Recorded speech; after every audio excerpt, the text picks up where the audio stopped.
Welcome, Wapham crew, guys, gals, ghouls, friends, fiends, foes, those of you who may be listening out there beyond the Omniverse tonight. Secure your tinfoil hats, buckle down tight, and hold on loosely as we soar over the rocky tops of the La Platas on a rocky mountain high. Get sucked into the vortex of the Four Corners and settle down snugly at mile marker 420 in colorful Colorado. Today is Sunday, July 21st, Monday, July 22nd, for those of you across the pond and beyond.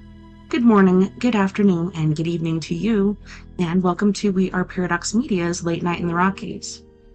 If you're listening live right now, you may be listening to us on Spreaker under We Are Paradox Media. You can also listen to us live on KPNL Radio, which you can find at kpnlradio@kpnl-db.com, as well as eTalk Radio, which you can find at etalk.tv/radio. If you like to watch as well as listen, just tune in to us on Facebook under We Are Paradox Media and YouTube under We Are Paradox Media and Twitch. We actually got that to get up and running last night, and I just wanted to apologize to my Spreaker crew again. I'm so sorry that I did not hit the button for you to be able to hear what was happening last night, and that really sucked. But yeah, go on over to YouTube or wherever else you listen to your podcasts, and actually, yeah, I believe YouTube is the best place to be able to hear that because we weren't muted over there. So yeah, that was unfortunate. And Twitch for some reason does not retain the videos that I do. I don't know why. I don't know if I have to do so many before they do. But that's pretty odd. Anywho, I'm your host, TessaTNT, and unfortunately, our guest, Dr. Christopher Macklin, was sick today, so we won't be having him on the show. But we'll be doing story time with me, TessaTNT, and we're going to get back into this book. So, this is Douglas Adams' The Restaurant at the End of the Universe. And it's been pretty good so far. We only have just a little bit left there. So, we're trucking along pretty well, I must say. And it's all muggy here today. It's like, what the crack is going on?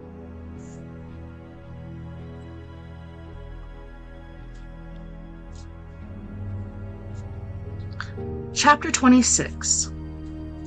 That night, the ship crash-landed onto an utterly insignificant little blue-green planet, which circled a small, unregarded yellow sun and the charted backwaters of the unfashionable end of the western spiral arm of the galaxy.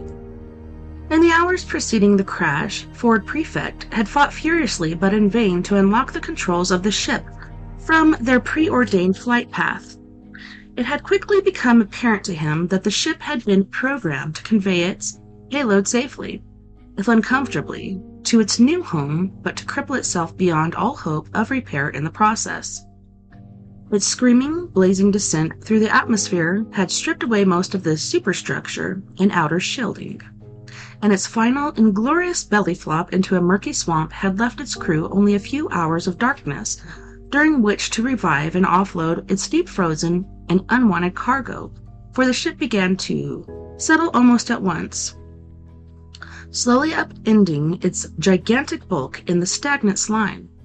Yummy. Once or twice during the night, it was starkly silhouetted against the sky as burning meteors. The detritus of its descent flashed across the sky. To the gray pre-dawn light, it let out an obscene, roaring gurgle and sank forever into the sinking depths.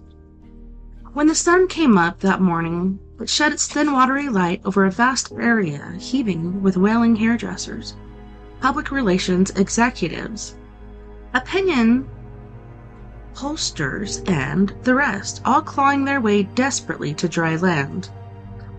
A less strong-minded sun would probably have gone straight back down again, but oh no. Man, I'm gonna have to do that again. Sorry, guys. I should remember to do that before the shows, but alas, I can't remember everything. I'm just gonna have to mute this for an hour or so.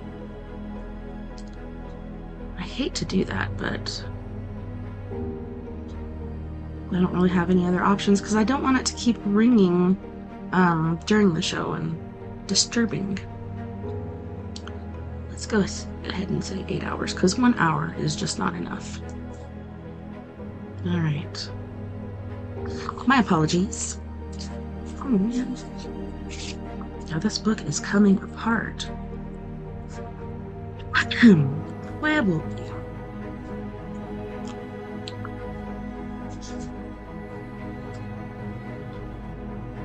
Okay, so let's begin again at the top of this paragraph. A less strong-minded sun would probably have gone straight back down again, but it continued to climb its way through the sky, and after a while, the influence of its warming rays began to have some restoring effect on the feebly struggling creatures. Countless numbers had unsurprisingly been lost to the swamp in the night, and millions more had been sucked down with the ship, but those who did survive still numbered hundreds of thousands, and as the day wore on, they crawled out over the surrounding countryside, each looking for a few square feet of solid ground on which to collapse and recover from their nightmare ordeal. Two figures moved farther afield. From a nearby hillside, Ford Prefect and Arthur Dent watched the horror of which they could not feel a part. "Filthy, dirty trick to pull," muttered Arthur. Ford scraped a stick along the ground and shrugged. "An imaginative solution to a problem, I'd have thought," he said. "Why can't people just learn to live together in peace and harmony?" said Arthur. Ford gave a loud, very hollow laugh. 42, he said, with a malicious grin. "Nope, doesn't work. Never mind." Arthur looked at him as if he'd gone mad, and seeing nothing to indicate the country or contrary, realized that it would be perfectly reasonable to assume that this had in fact happened. "What do you think will happen to them all?" he said after a while. "In an infinite universe, anything can happen," said Ford. "Even survival, strange but true." A curious look came into his eyes as they passed over the landscape and then settled again on the scene of misery below them. "I think they'll manage for a while," he said. Arthur looked up sharply. "Why do you say that?" he said. Ford shrugged. "Just a hunch," he said, and refused to be drawn on any further questions. "Look," he said suddenly. Arthur followed his pointing finger. Down among the sprawling masses a figure was moving. And perhaps lurching would be a more accurate description. He appeared to be carrying something on his shoulder. As he lurched from prostrate form to prostrate form, he seemed to wave whatever the something was at them in a drunken fashion. After a while he gave up the struggle and collapsed in a heap. Arthur had no idea what this meant, or would mean to him. "Movie camera," said Ford, recording the historic moment. "Well, I don't know about you," said Ford again after a moment, "but I'm off." He sat a while in silence. After a while, this seemed to require a comment. When you say you're off, what do you mean exactly?" said Arthur. "Good question," said Ford. "I'm getting a total silence." Looking over his shoulder, Arthur saw that he was twiddling with knobs on a small black box. Ford had already introduced this box to Arthur as a sub-ethos sensomatic, but Arthur had merely nodded absently and not pursued the matter. In his mind, the universe still divided into two parts, the Earth and everything else. The Earth having been demolished to make way for a hyperspace bypass meant that this view of things was a little lopsided, but Arthur tended to cling to the lopsidedness as being his last remaining contact with his home. Sorry guys, I'm sweaty. It's so muggy here today. I appreciate the rain, but not the mugginess. Sub-ethos sensomatics belong firmly in the everything else category. "Not a sausage," said Ford, shaking the thing. "Sausage?" thought Arthur to himself as he gazed listlessly at the primitive world around him. "What I wouldn't give for a good earth sausage." Would you believe, said Ford, in exasperation, that there are no transmissions of any kind within light years of this united tip? Are you listening to me? What? Said Arthur. We're in trouble, said Ford. Oh, said Arthur. This sounded like month-old news to him. Until we pick up anything on this machine, said Ford, our chances of getting off this planet are 0. It may be some freak standing wave effect in the planet's magnetic field, in which case we just travel round and round till we find a clear reception area. Coming? He picked up his gear and strode off. Arthur looked down the hill. The man with the movie camera had struggled back up to his feet just in time to film one of his colleagues collapsing. Arthur picked a blade of grass and strode after Ford. Chapter 27. I trust you had a pleasant meal, said Zarniwoop to Zaphod and Trillian as they rematerialized on the bridge of the starship Heart of Gold and lay panting on the floor. Zaphod opened some eyes and glowered at him. Yahoo! He spat. He staggered to his feet and stomped off to find a chair to slump into. He found one and slumped into it. I have programmed the computer with the improbability coordinates pertinent to our journey, said Zarniwoop. We will arrive there very shortly. Meanwhile, relax and prepare yourself for the meeting. Zaphod said nothing, which is really odd.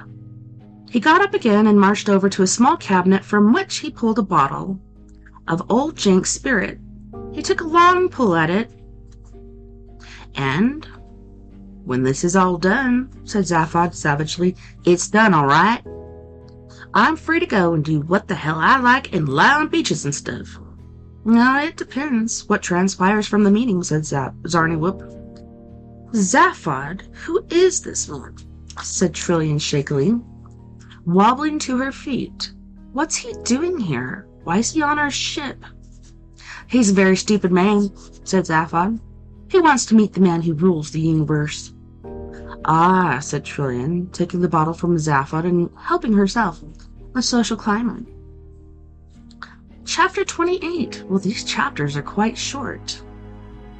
Hello, number 1, whoever you are. The major problem, one of the major problems for them, are several. One of the many major problems with governing people is that of whom you get to do it, or rather, who manages to get people to let them do it to them. To summarize, it is a well-known fact that those people who must want to rule people are, ipso facto, those least suited to do it. To summarize the summary, anyone who is capable of getting themselves made president should on no account be allowed to do the job.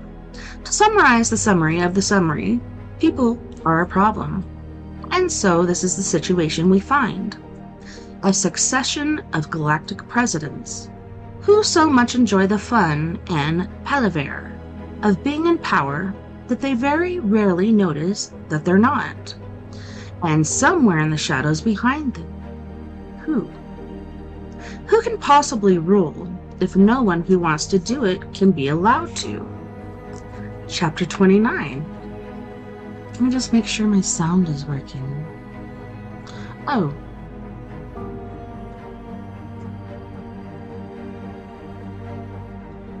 Well, it appears it is. There I am. Alright. Looks like it's good. In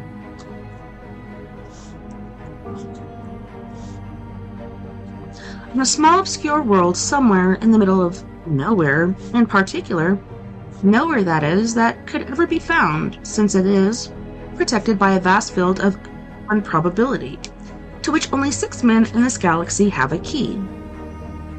It was raining, it was bucketing down, and had been for hours. It beat the top of the sea into a mist, it pounded the trees, it churned and slopped a stretch of scrubby land near the sea into the mudbath. The rain pelted and danced on a corrugated iron roof of the small shack that stood in the middle of this patch of scrubby land.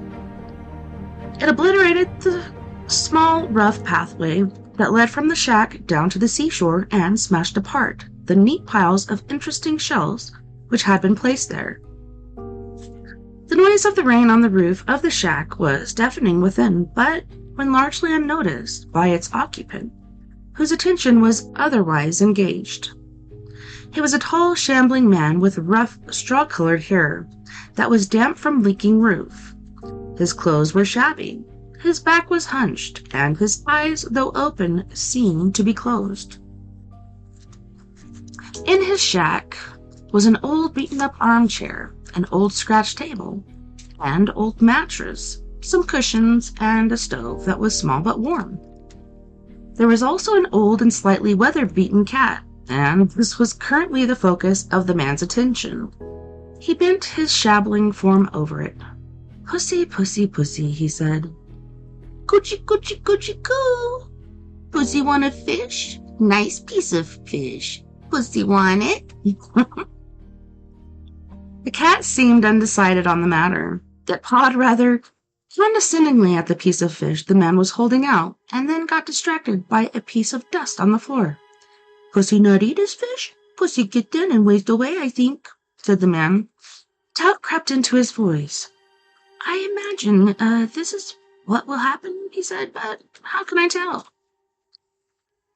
He proffered the fish again. "Pussy think," he said, "eat fish or not eat fish? I think it is better if I don't get involved." He sighed. "I think fish is nice, but then I think that the rain is wet, so who am I to judge?" He left the fish on the floor for the cat and retired to his seat. "Ah, I seem to see you eating it," he said at last, as the cat exhausted the entertainment possibilities of the speck of dust and pounced onto the fish. "I like it when I see you eat fish," said the man, "because in my mind, you will waste away if you don't." He picked up from the table a piece of paper and a stub of pencil. He held one in one hand and the other in the other, and experimented with the different ways of bringing them together. He tried holding the pencil under the paper, then over the paper, then next to the paper. He tried wrapping the paper around the pencil. I remember doing that as a kid. He tried rubbing the stubby end of the pencil against the paper, and then he tried rubbing the sharp end of the pencil against the paper.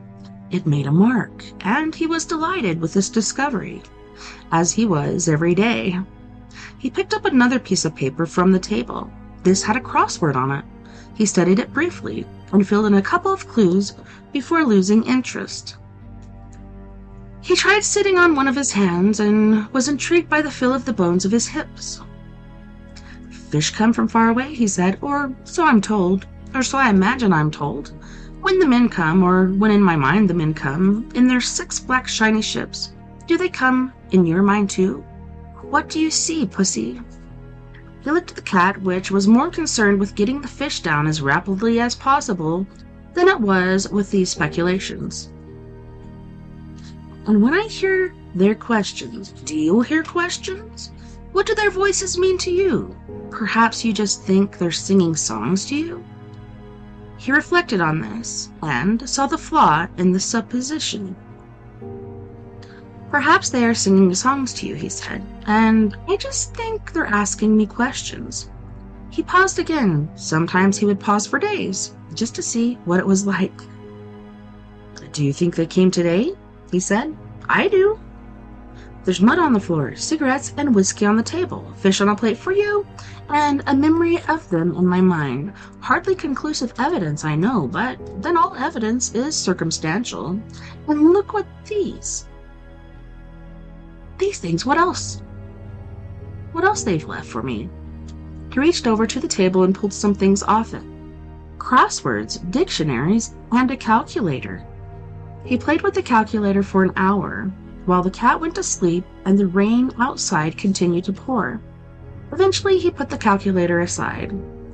"I think I must be right in thinking they ask me questions," he said. "To come all the way and leave all these things just for the privilege of singing songs to you would be very strange behavior, or so it seems to me. Who can tell? Who can tell?" From the table, he picked up a cigarette and lit it with a spill from the stove. He inhaled deeply and sat back. "I think I saw another ship in the sky today," he said at last. "A big, huge white one.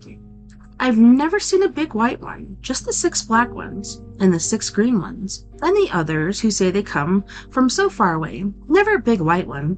Perhaps 6 small black ones can look like one big white one at certain times. Perhaps I would like a glass of whiskey. Yes, that seems more likely. He stood up and found a glass that was lying on the floor by his mattress. He poured in a measure from his whiskey bottle. He sat again. Perhaps some other people are coming to see me, he said. 100 yards away, pelted by the torrential rain, lay the heart of gold.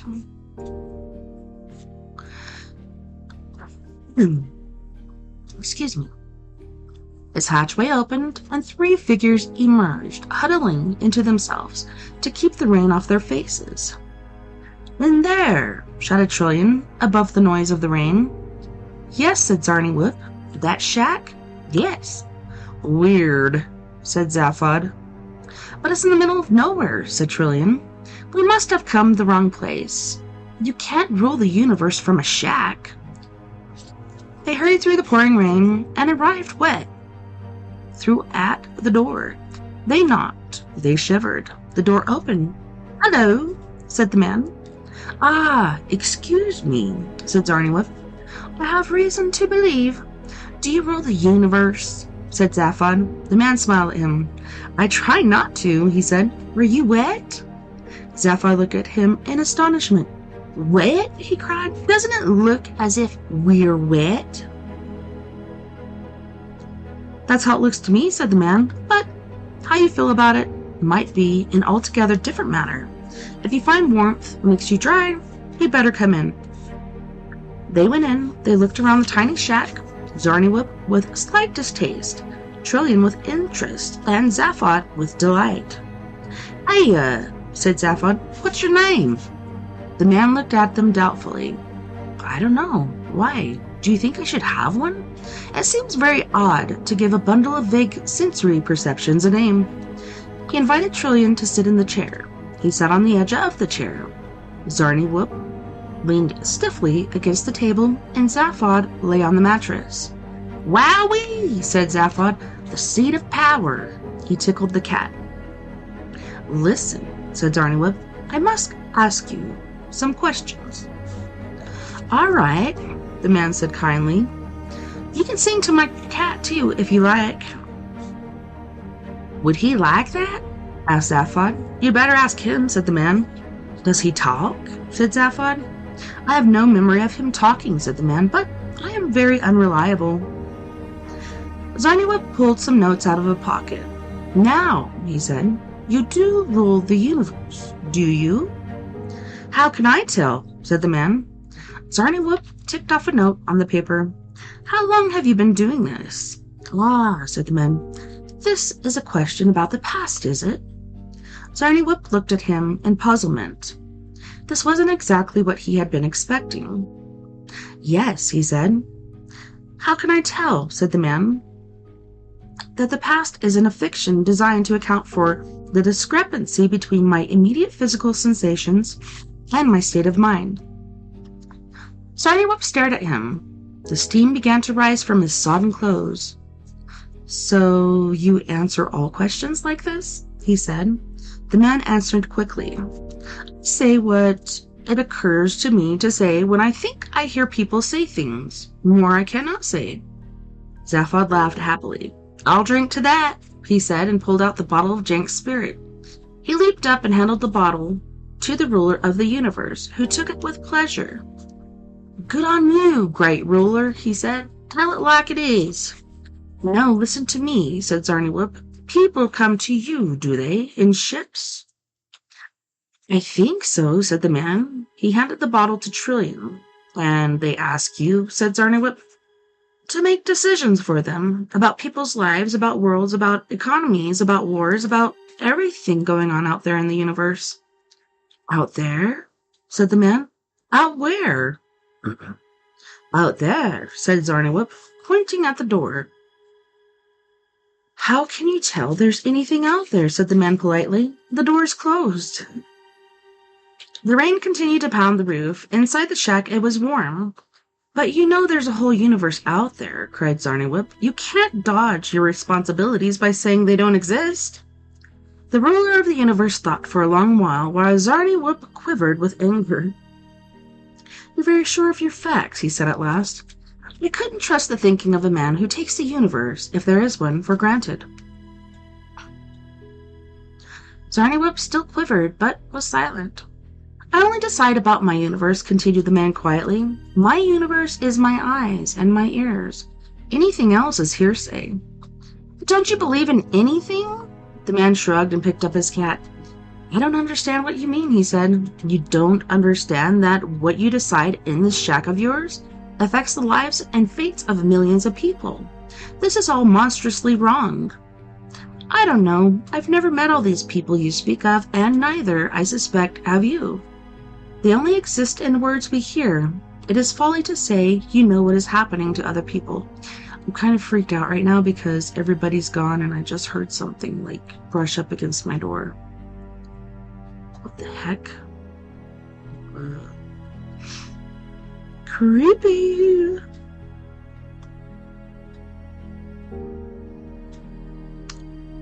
Alright. Where the heck did I go?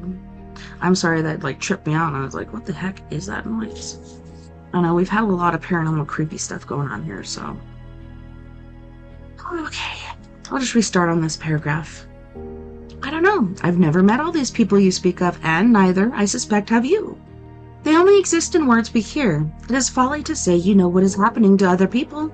Only they know. If they exist, they have their own universe of their eyes and ears. Trillian said, I think I'm just popping outside for a moment. She left and walked into the ring. Do you believe other people exist? Insisted Zarniwip. I have no opinion. How can I say? I'd better see what's up with Trillian, said Zaphod, and slipped out.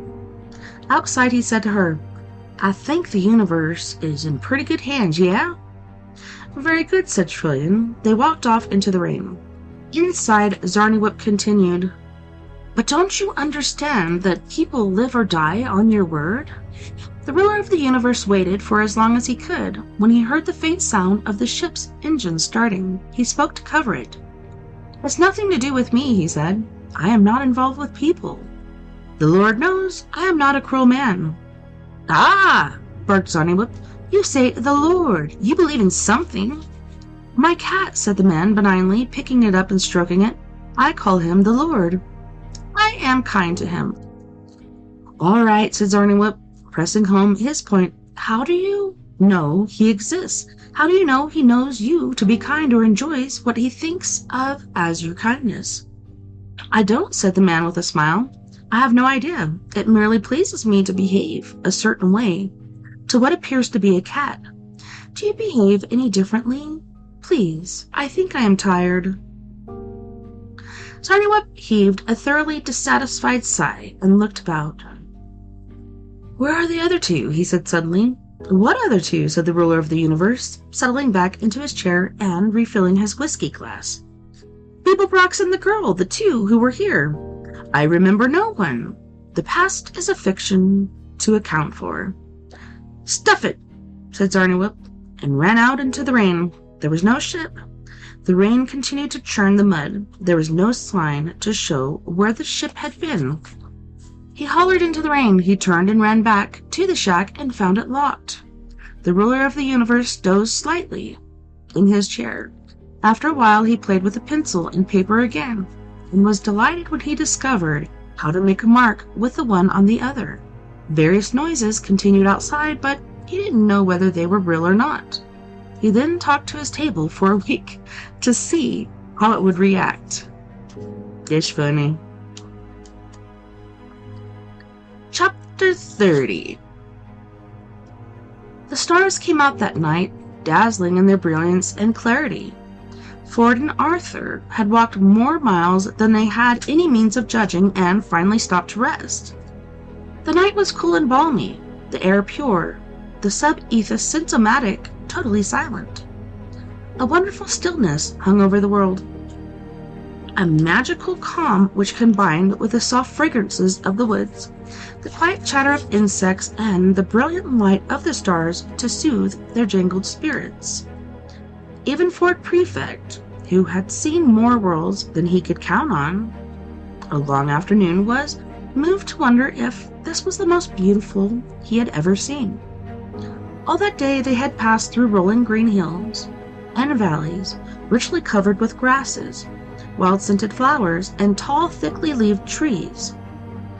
The sun had warmed them, light breezes had kept them cool, and Fort Prefect had checked his sub-etha symptomatic at less and less frequent intervals, and had exhibited less and less annoyance at its continued silence. He was beginning to think that he liked it here. Cool though the night air was, they slept soundly and comfortably in the open and awoke a few hours later with a light dewfall, feeling refreshed but hungry. Ford had stuffed some small rolls into his satchel at Millway's, and they breakfasted on these before moving on. So far they had wandered purely at random, but now they struck out firmly eastward, feeling that if they were going to explore this world, they should have some clear idea of where they had come from and where they were going.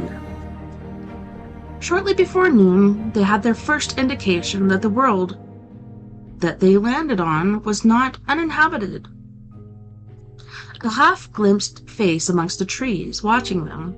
It vanished at the moment they both saw it, but the image they were both left with was a humanoid creature, curious to see them, but not alarmed. Half an hour later, they glimpsed another such face, and 10 minutes after that another. A minute later, they stumbled into a wide clearing and stopped short. Before them, in the middle of the clearing, stood a group of about 24 men and women. They stood still and quiet, facing Ford and Arthur. Around some of the women huddled some small children, and behind the group was a ramshackle array of small dwellings made of mud and branches. Ford and Arthur held their breath. The tallest of the men stood little over 5 feet high. They all stopped forward slightly, had longish arms and lowish foreheads and clear bright eyes with which they stared intently at the strangers. Seeing that they carried no weapons and made no move forward and toward them, Ford and Arthur relaxed slightly. For a while the two groups simply stared at each other, neither side making any move. The natives seemed puzzled by the intruders, and while they showed no sign of aggression, they were quite clearly not issuing any invitations. Nothing happened. For a full 2 minutes, nothing continued to happen. After 2 minutes, Ford decided it was time something happened. "Hello," he said. The women drew their children slightly closer to them. Oh my gosh, that thing just spoke. The men made hardly any discernible move, and yet their whole disposition made it clear that the greeting was not welcome. It was not resented in any great degree. It was just not welcome. One of the men, who had been standing slightly forward of the rest of the group, and who might therefore have been their leader, stepped forward. His face was quiet and calm, almost serene. He said quietly. This caught Arthur by surprise. He had grown so used to receiving an instantaneous and unconscious translation of everything he heard via the babblefish lodged in his ear that he had ceased to be aware of it, and he was only reminded of its presence now by the fact that it didn't seem to be working. Vague shadows of meaning had flickered at the back of his mind, but there was nothing he could get any firm grasp on. He guessed, correctly as it happens, that these people had as yet evolved no more than the barest rudiments of language, and that the babblefish was therefore powerless to help him. He glanced at Ford, who was infinitely more experienced in these matters. "I think," said Ford, out of the corner of his mouth, "he's asking us if we'd mind walking on around the edge of the village." A moment later, a gesture from the man-creature seemed to confirm this.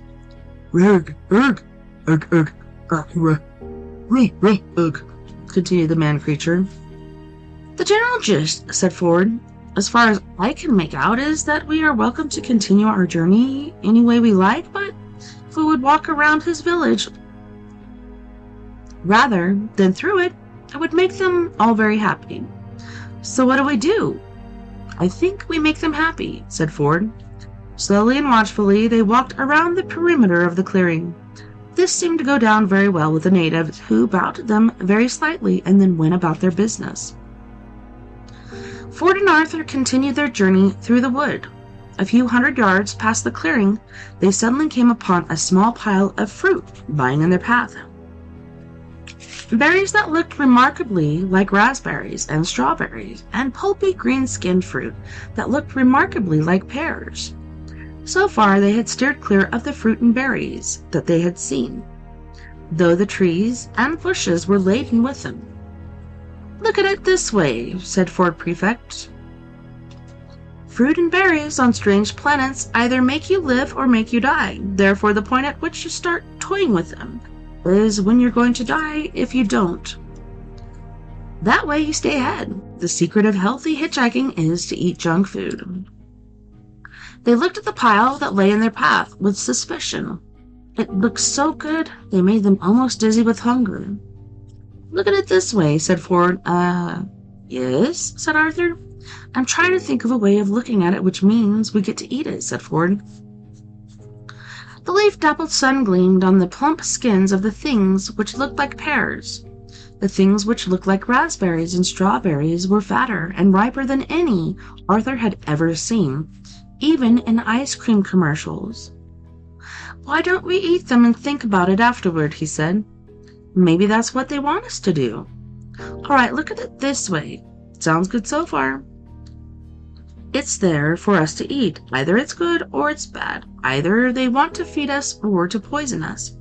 If it's poisonous and we don't eat it, they'll just attack us some other way. If we don't eat, we lose out either way." "I like the way you think," said Ford. "Now eat one." Hesitantly, Arthur picked up one of the things that looked like pears. "I always thought that about the Garden of Eden story," said Ford. Garden of Eden tree, apple, that bit, remember?" "Yes, of course I do." Your god person puts an apple tree in the middle of a garden and says, "Do what you like, guys. Oh, but don't eat the apple." Surprise, surprise, they eat it, and he leaps out from behind a bush shouting, "Cha!" Wouldn't have made any difference if they hadn't eaten it. Well, why not? Because if you're dealing with somebody who has the sort of mentality which likes leaving hats on the pavement with bricks under them, you know perfectly well that they won't give up. They'll get you in the end. "What are you talking about?" "Never mind, eat the fruit." "You know, this place almost looks like the Garden of Eden." "Eat the fruit." "Sounds quite like it, too." Arthur took a bite from the thing which looked like a pear. "It's a pear," he said. A few moments later, when they had eaten the lot, Ford Prefect turned round and called out. Thank you very much," he called. "You're very kind." They went on their way. For the next 50 miles of their journey eastward, they kept on finding the occasional gift of fruit lying on their path. And though they once or twice had a quick glimpse of a native man creature among the trees, they never again made direct contact. They decided they rather liked a race of people who made it clear that they were grateful simply by being left alone. The fruit and berries stopped after 50 miles, because that was where the sea started. Having no pressing calls on their time, they built a raft and crossed the sea.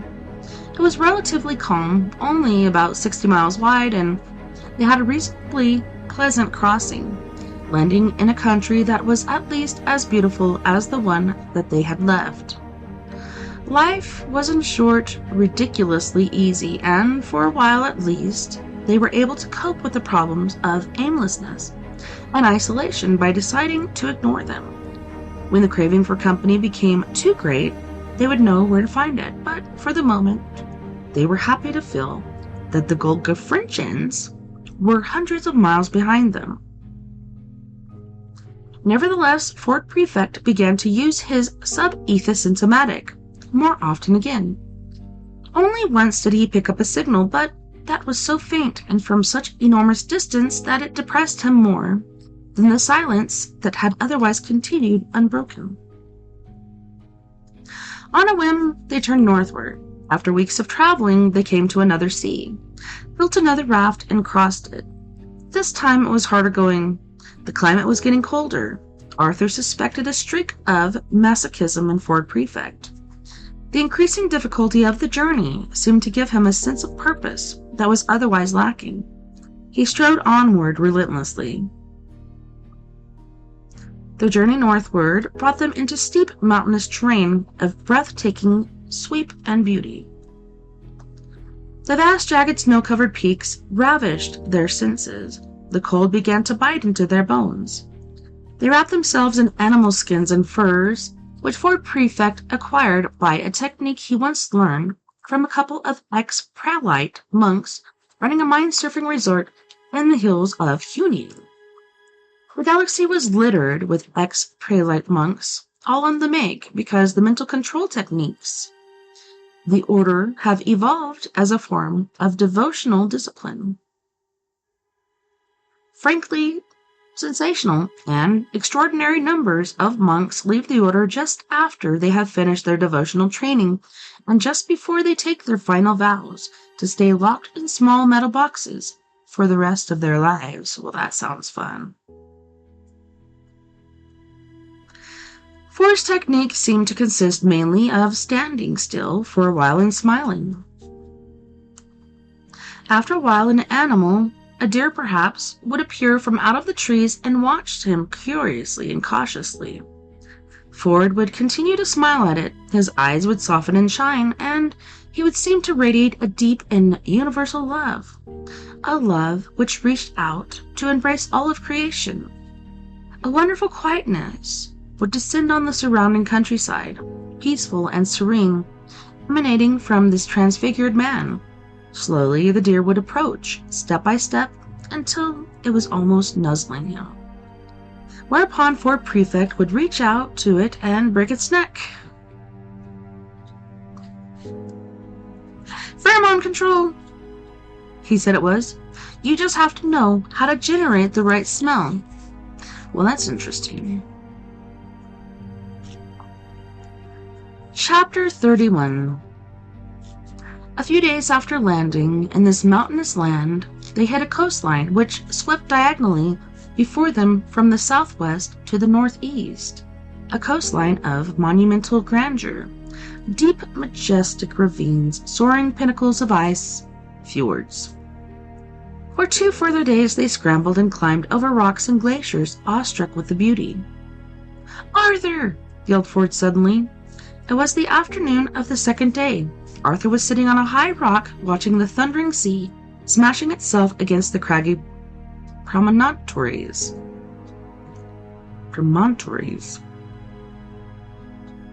"Arthur!" yelled Ford again. Arthur looked to where Ford's voice had come from, carried faintly in the wind. Ford had gone to examine a glacier, and Arthur found him there crouching by a solid wall of blue ice. He was tense with excitement. His eyes darted up to meet Arthur's. "Look," he said, "look!" Arthur looked. He saw the solid wall of blue ice. "Yes," he said, it's a glacier. I've already seen it." "No," said Ford. "You've looked at it. You haven't seen it. Look." Ford was pointing deep into the heart of the ice. Arthur peered. He saw nothing but vague shadows. "Move back from it," insisted Ford. "Look again." Arthur moved back and looked again. "No," he said, and shrugged. "What am I supposed to be looking for?" And suddenly he saw it. "You see it." He saw it. His mouth started to speak, but his brain decided it hadn't got anything to say yet and shut it again. His brain then started to contend with the problem of what his eyes told it they were looking at. But in doing so, they relinquished control of the mouth, which promptly fell open again.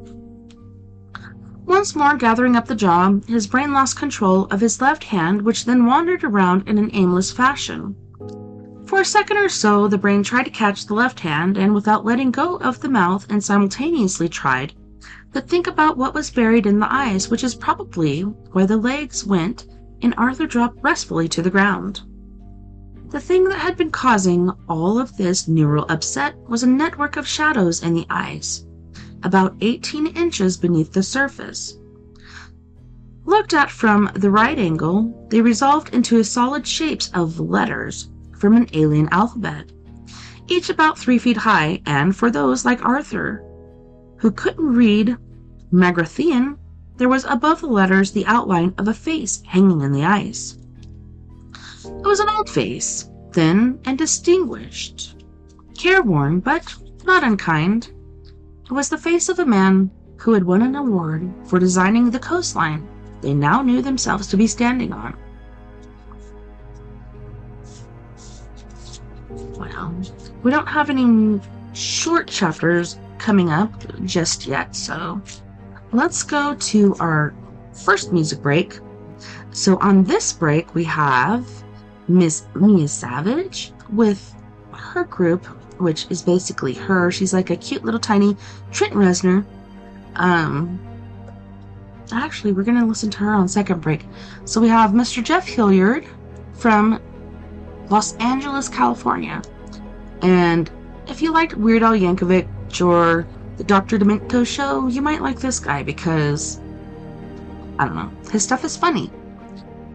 Especially if you have a dark or dirty sense of humor. So the first one is Consensual Sex Man. Second one is Silicone Wave. Third, Cock That Heals. Fourth, Multitude. And then after that, we'll get back to our book. You guys don't go anywhere. We'll be right back after this music break. Do you wanna go for a ride in my consensual sex van? Do you wanna go for a ride in my consensual sex van? Let me take you far away from all this huff and puff. There will be nothing in between our love, like a pair of doves flying high above, where nothing can touch us, touching softly. Don't let me go, I won't let you go. This is eternity with me, baby. Do you wanna go for a ride in my consensual sex van? Do you wanna go for a ride in my consensual sex van?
it's true. Let's go. Let's go. Just get in the van.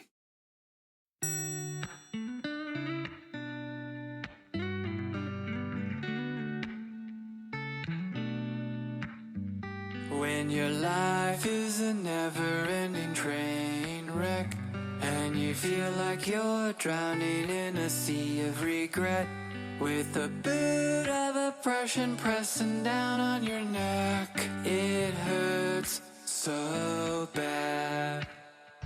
When your overwhelming hatred kills your heart's desire, and reality starts looking like a dumpster fire, you start bitching to me, but you're preaching to the choir. You don't need to be so mad. 'Cause sometimes we hurt, sometimes we cry, sometimes we're sure there's no reason to try.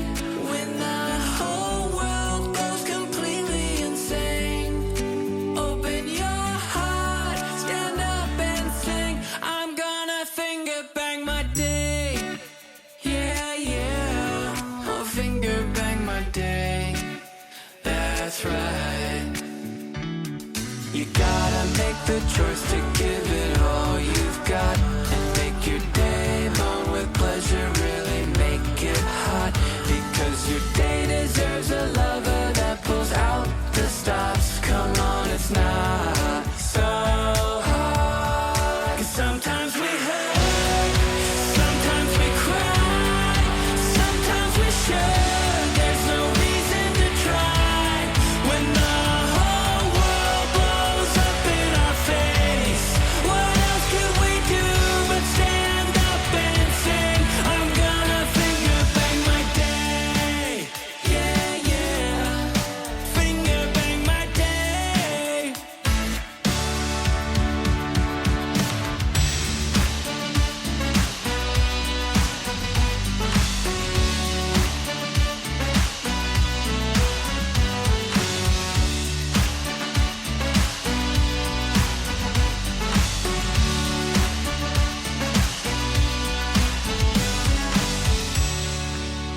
Hey, what are we really doing? We can't live in a world that has this much hate. We have to get honest with ourselves. We have to take stock in what our part is in all of this madness. We have to let go, and we focus on giving love, setting that intention. And each and every single one of us gets up every day with the intention to give love. And we do it. We go out there and we give love every single day. Each one of us gets out there and makes love to our day, giving our day a multiple orgasm. The whole world will be orgasmic for the rest of eternity. Sometimes we hurt, sometimes we cry, sometimes we sure there's no reason to try. When the whole world is fucking insane, we open our hearts, stand up and sing. I'm gonna finger bang my day. Finger bang my day. Finger bang my day. Let's open our hearts, stand up and sing. I'm gonna finger bang my day. Yeah, yeah. Finger bang my day.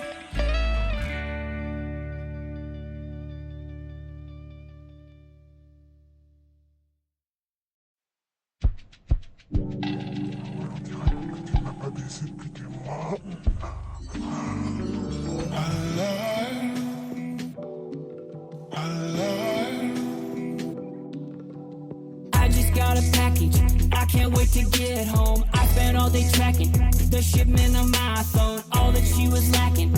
I ordered custom, I can't wait to get some. Take it to the bedroom, bitches always nagging.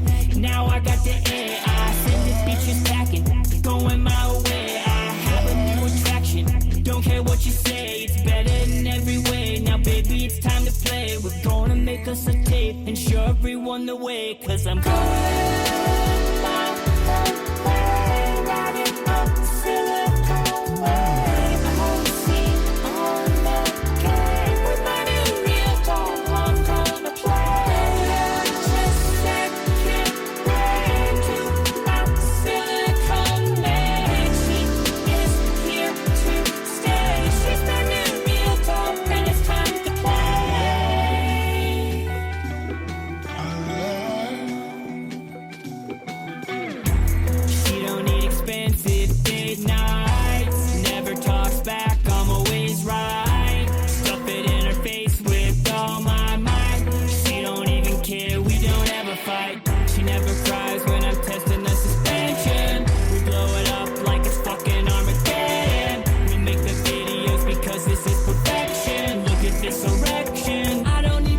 attention, cause I'm going my own way, riding up Silicon Way. I see on the game with my new real dog, I'm gonna play. Just second way to my Silicon Way. She is here to stay. She's my new real dog, and it's time to play.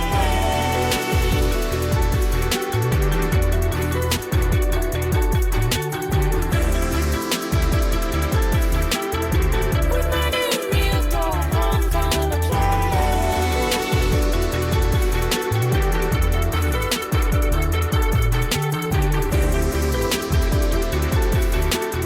She's my new real dog, and it's time to play. The woman of my dreams. Voulez-vous coucher avec moi? Fais-moi l'amour.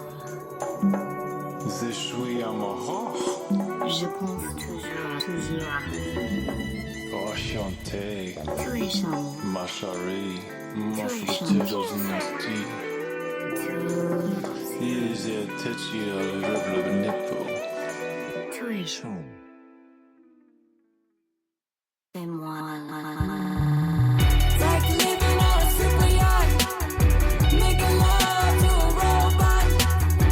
It's like owning a football team, but having sex with a robot. It's like winning an Oscar and Emmy and Grammy when you're fucking a robot. It's like saving a family with a newborn from a fire, but you're fucking a robot. I'm going my own way, riding up Silicon Way. I see on the game with my new real dog, I'm gonna play. Just second way to my Silicon Way. She is here to stay. She's my new real dog, and it's time to play.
You're desperate and pathetic. Nothing but a coward. You're a fool with nothing to offer. No one will ever believe you. They see you for what you are. You're just a fraud, a shell of a person. And now the power of the spirit of penetrate the demons that love you. They enslave you into the dungeon of the hate. I am the son of a...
I got molar moves, got that molar too. You think it's wrong? I could've had too long. Fuck that. Check these molar moves. You need a molar too. I can do no wrong. Back of the head long, never gonna cut it. All these hookers sweet on me. Look at them chasing me, showing me that ass. And I banged up snatch. I do this shit for free. Go down your mama till 3. She's taking selfies with the mullet like it's history. How can I maneuver you with that pussy, dude? You sit like Buddha waiting on it to come to you. My lines are straight to the point. She shows me gratitude. So what's your latitude? Let's adjust your attitude. Head for the alligator, double dually Lamborghini. All up in a silly little yellow polka dot bikini. I got molar moves. I got that molar too. You think it's wrong? Back of the head too long. Fuck that. Head for the alligator, double dually Lamborghini. All up in a silly little yellow polka dot bikini. Check these molar moves. You need a molar too. I can do no wrong. Back of the head, I'm gonna cut it. Alligator, double dually Lamborghini. All up in a silly little yellow polka dot bikini. You're like the butt of a butter knife cutting up panini. So climb back in your kangaroo pouch like a rolling genie. These moves are hot, these locks I got. This power cannot be disputed and it can't be bought. So you can find me in the studio with all these thoughts. You wanna bite my style, but you can't be what you're not, neighbor. I got molar moves, I got that molar too. You think it's wrong? Back of the head too long. Fuck that. Check these molar moves. You need a molar too. I can do no wrong. Back of the head long, never gonna cut it. Got that motherfucking molar head.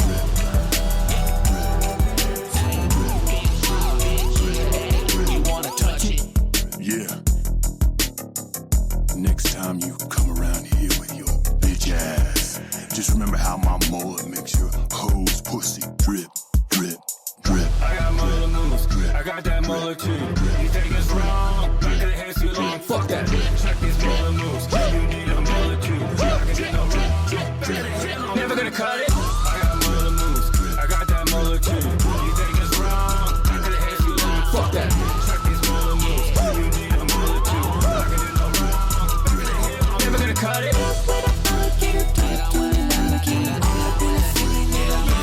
Never gonna cut it.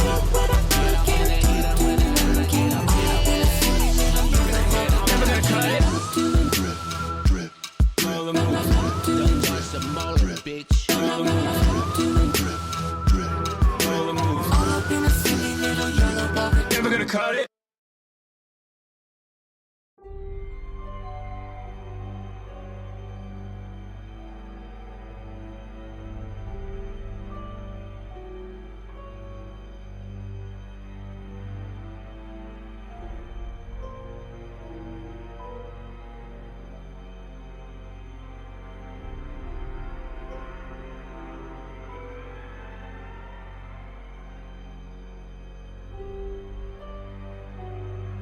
Welcome back, and thanks so much for joining us tonight on We Are Paradox Media's Late Night in the Rockies. We've been reading this book right now. It's been pretty good. by Douglas Adams, is the second book in the series. It's The Restaurant at the End of the Universe.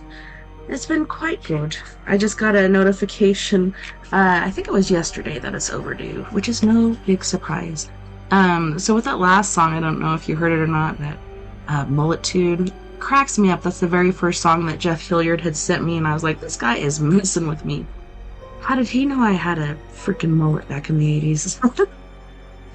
My mom made me get a mullet if I wanted to get my ears pierced, so that was pretty interesting. Pretty interesting indeed. Just making sure I got my Spreaker peeps up and going. Alright, let's continue, shall we? Chapter 32. A thin whine filled the air. It whirled and howled through the trees, upsetting the squirrels. A few birds flew off in disgust. Blech. The noise danced and skittered round the clearing. It whooped, it rasped, it generally offended. The captain, however, regarded the lone bagpiper with an indulgent eye. Little could disturb his equanimity. Equanimity? Indeed, once he had got over the loss of his gorgeous bath during the unpleasantness in the swamp, all those months ago he had begun to find his new life remarkably congenial. A hollow had been scooped out of the large rock, which stood in the middle of the clearing, and in this he would bask daily while attendants sloshed water over him. Not particularly warm water, it must be said, as they hadn't yet worked out a way of heating it. Never mind. That would come, and in the meantime, search parties were scouring the countryside far and wide for a hot spring, preferably one in a nice leafy glade.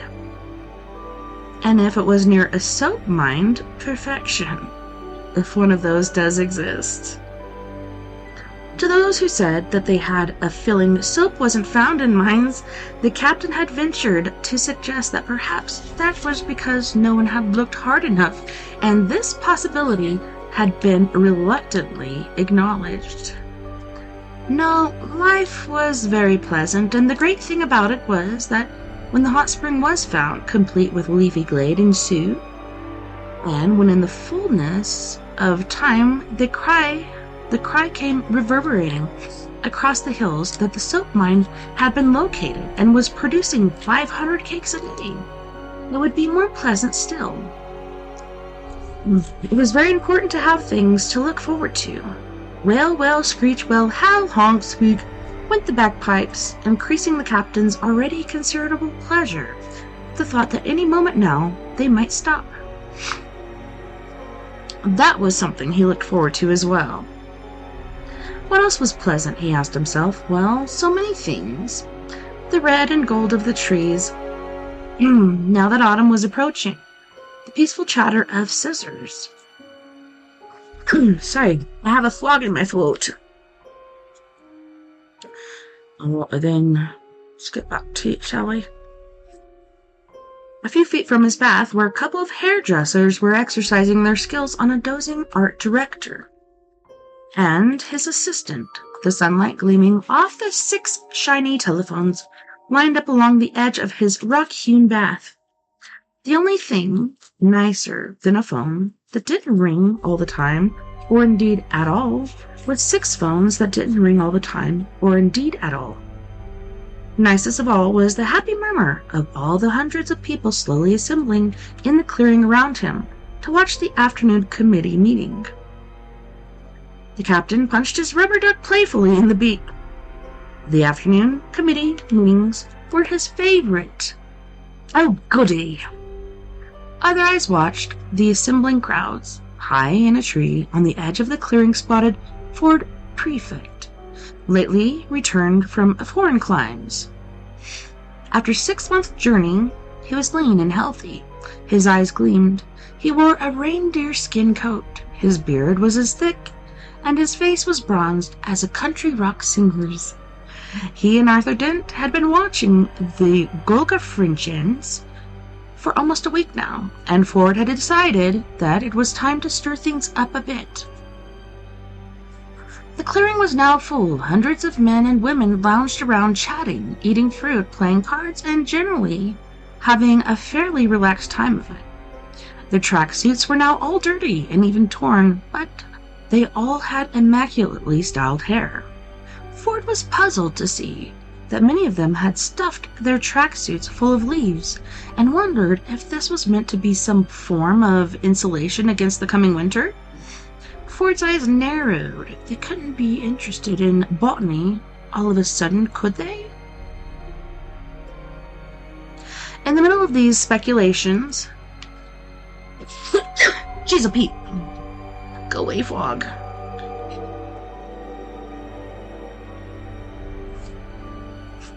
The captain's voice is still there. It's like right here. Rose above the hubbub. All right, he said. I'd like to call this meeting to some sort of order, if that's at all possible. Is it all right with everybody? He smiled genially. In a minute, when you're all ready. Good Lord. Excuse me, I'm so sorry. The talking gradually died away, and the clearing fell silent, except for the bagpiper. You just can't get rid of the bagpiper, can you? Who seemed to be in some wild and uninhabitable musical world of his own. A few of those in his immediate vicinity threw some leaves to him. If there was any reason for this, then it escaped Ford Prefect for a moment.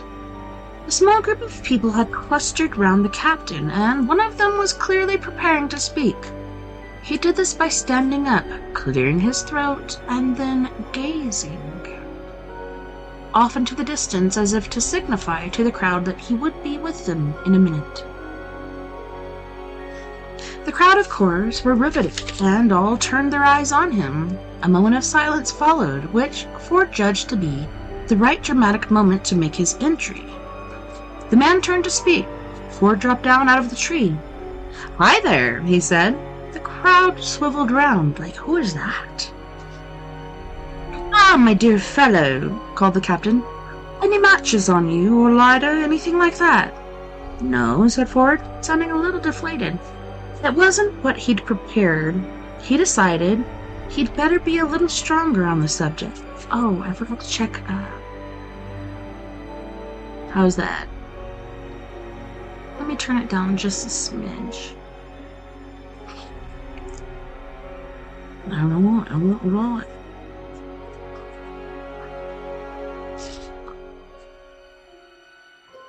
Pity, said the captain. We've all run out, you see. Haven't had a hot bath in weeks. Ford refused to be headed off. I bring you news, he said, of a discovery that might interest you. Is it on the agenda? Snapped the man whom Ford had interrupted. Ford smiled, a broad, country rock singer smile. Now come on, he said. Oh, I'm sorry, said the man heavily, but speaking as a management consultant of many years' standing, I must insist on the importance of observing the committee structure. Ford looked around the crowd. He's mad, you know, he said. This is prehistoric planet. Address the chair, snapped the management consultant.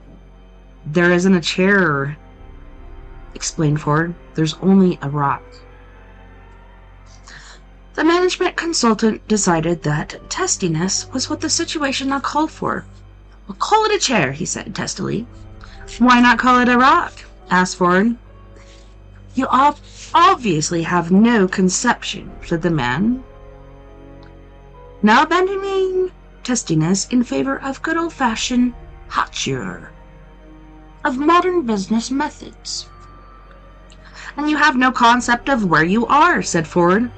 A girl with a strident voice leaped to her feet and mused it. Shut up, you two, she said. I want a table in motion. You mean boulder emotion? Tittered the hairdresser. Order, yapped the management consultant. All right, said Ford. Let's see how you're doing. He plunked himself down on the ground to see how long he could keep his temper. The captain made a sort of conciliatory, harumphing noise. I would like to call to order, he said pleasantly, the 573rd meeting of the Colonization Committee of Winterwoodwicks. 10 seconds, thought Ford, as he leaped to his feet again. Isn't that what you do? You breathing in and out slowly for 10 seconds. "This is futile!" he exclaimed. 573 committee meetings and you haven't even discovered fire yet? "If you would care," said the girl with a strident voice, "to examine the agenda sheet." "Agenda rock," shrilled the hairdresser happily. "Thank you, I've made that point," muttered Ford. "You will see," continued the girl firmly, "that we are having a report from the hairdressers' fire development subcommittee today." "Oh, said the hairdresser with a sheepish look, which is recognized with the whole galaxy over as meaning, will next Tuesday do? "All right," said Ford, rounding on him. "What have you done? What are you going to do? What are your thoughts on fire development?" "Well, I don't know," said the hairdresser. "All they gave me was a couple of sticks." "So, what have you done with them?" Nervously, the hairdresser fished in his tracksuit top and handed over the fruits of his labor to Ford. Ford held them up for all to see. "Curling tongs," he said. The crowd applauded. "Bravo!" "Never mind," said Ford. "Rome wasn't burned in a day." Crowd hadn't the faintest idea what he was talking about, but they loved it nevertheless. They applauded. "Well, you're obviously being totally naive, of course," said the girl. "When you've been in the marketing as long as I have, you'll know that before any new product can be developed, it has to be properly researched. We've got to find out what people want from fire, how they relate to it, what sort of image it has for them." The crowd was tense. They were expecting something wonderful from Ford. "Stick it up your nose," he said. "Which is precisely the sort of thing we need to know," insisted the girl. "Do you want fire that can be fitted nasally?" "To you?" Ford asked the crowd. "Yes!" shouted some. "No!" shouted others happily. They didn't know, they just thought it was great. "And the will," said the captain. "What about this will thingy? It sounds a terribly interesting project." "Ah," said the marketing girl. "Well, we're having a little difficulty there." "Difficulty?" exclaimed Ford. "Difficulty? What do you mean, difficulty?" "It's the single simplest machine in the entire universe." The marketing girl soured him with a look. "All right, Mr. Wise Guy," she said. "You're so clever. You tell us what color it should be." The crowd went wild. One up to the home team, they thought. Ford shrugged his shoulders and sat down again. "Almighty Zarquan," he said, "have none of you done anything?"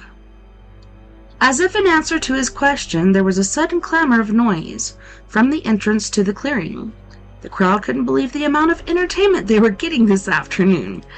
In marched a squad of about a dozen men, dressed in the remnants of their Golgafrinchen 3rd Regiment dress uniforms. About half of them still carried Zillozap guns. The rest now carried spears, which they struck together as they marched. They looked bronzed, healthy, and utterly exhausted and bedraggled. They clattered to a halt and banged to attention. One of them fell over and never moved again. Uh-oh. That doesn't sound very good. "Captain, sir!" cried number 2, for he was their leader. "Permission to report, sir." "Yes, number 2, welcome back, and all that."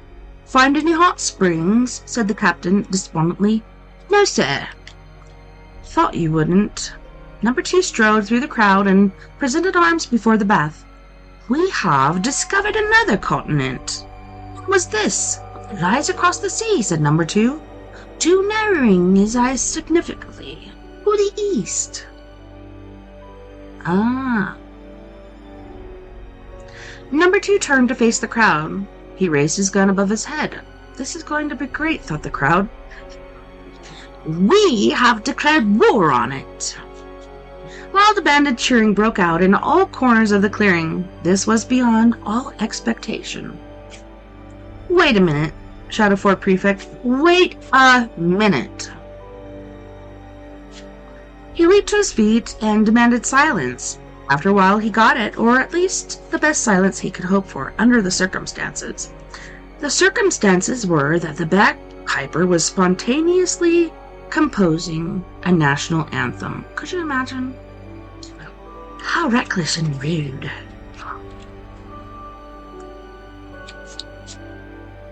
Do we have to have a piper? Demanded Ford. Oh yes, said the captain. We've given him a grant.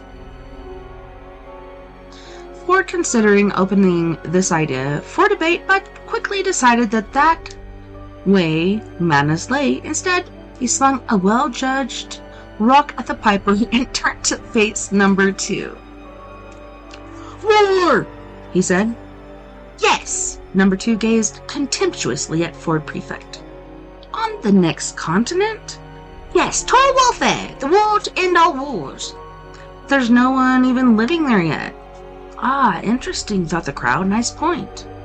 Number 2's gaze hovered undisturbed. In this respect, his eyes were like a couple of mosquitoes that hovered purposely 3 inches from their nose and refused to be deflected by arm thrashes, fly swats, or rolled newspapers. I know that, he said, but there will be one day, so we have left an open-ended ultimatum. What? And blown up a few military installations? The captain leaned forward out of his bath. Military installations, number 2? He said for a moment. His eyes wavered. Yes, sir, well, potentially military installments. All right. Trees. It was trees. The moment of uncertainty passed. His eyes flicked like whips over his audience. And, he roared, we interrogated a gazelle. He flipped his kilozap smartly under his arm and marched off through the pandemonium that had now erupted throughout the ecstatic crowd. A few steps was all he managed before he was caught up and carried shoulder high for a lap of honor around the clearing. Ford sat and idly tapped a couple of stones together. So what else have you done? He inquired after the celebrations had died down. We have started a culture. We've started a culture, said the marketing girl. Oh, yes, said Ford. Yes, one of our film producers is already making a fascinating documentary about the indigenous cavemen of the area. They're not cavemen. They're not. Do they live in caves? Well, they live in huts. Perhaps they're having their caves redecorated? Called out a wag from the crowd. Ford rounded on him angrily. Very funny, he said, but have you noticed that they're dying out? On their journey back, Ford and Arthur had come across 2 derelict villages and the bodies of many natives in the woods, where they had crept away to die, kind of like a dog does. That's sad. Those that still lived seemed stricken and listless, as if they were suffering from some disease of spirit rather than the body. They moved sluggishly and with an infinite sadness. Their future had been taken away from them. Dying out, repeated Ford. Do you know what that means? We shouldn't sell them any life insurance? Called out the wag again. Ford ignored him and appealed to the whole crowd. Can you try and understand, he said, that it's just since we've arrived here that they've started dying out? In fact, that comes over terribly well in this film, said the marketing girl, and just gives it that poignant twist, which is the hallmark of the really great documentary. The producer's very committed. He should be, muttered Ford. I gather, said the girl, turning to address the captain, who was beginning to nod off, that he wants to make one about you next, Captain? Oh, really? He said, coming to with a start. That's awfully nice. He's got a very very strong angle on it, you know. The burden of responsibility, the loneliness of the command. The captain hummed and ha-hawed about this for a moment. Well, I wouldn't overstress that angle, you know, he said finally. One's never alone with a rubber duck. Oh, are you? I don't know. Hey, Vic, what's up? While reading Douglas Adams' The Restaurant at the End of the Universe, our guest for tonight got sick, so I had to come up with something, which is generally what we do on Sundays anymore. Alright.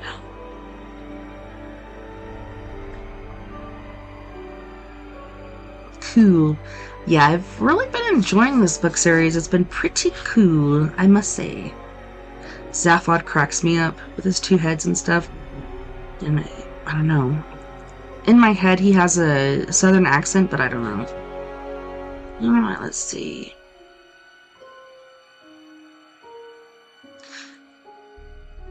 Okay. And just gives it that poignant twist. He should be, muttered Ford. I gather, said the girl, turning to address the captain, who was beginning to nod off. Oh, really, he said, coming to with a start. That's awfully nice. He's got a very strong angle on it, you know. The burden of responsibility, the loneliness of command. The captain hummed and hawed about this for a moment.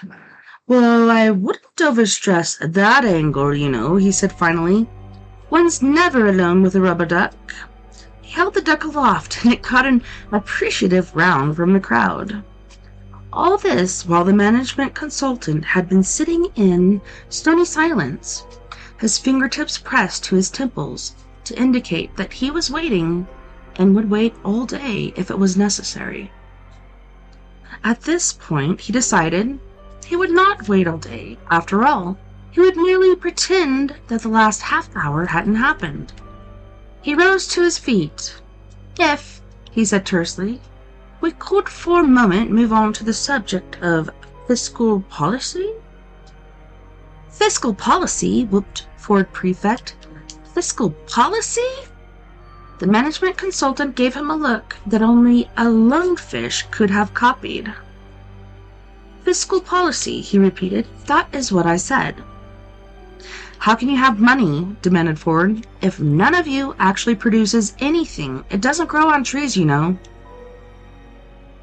If you would allow me to continue, Ford nodded dejectedly. Thank you. Since we decided a few weeks ago to adopt the leaf as legal tender, we have of course all become immensely rich.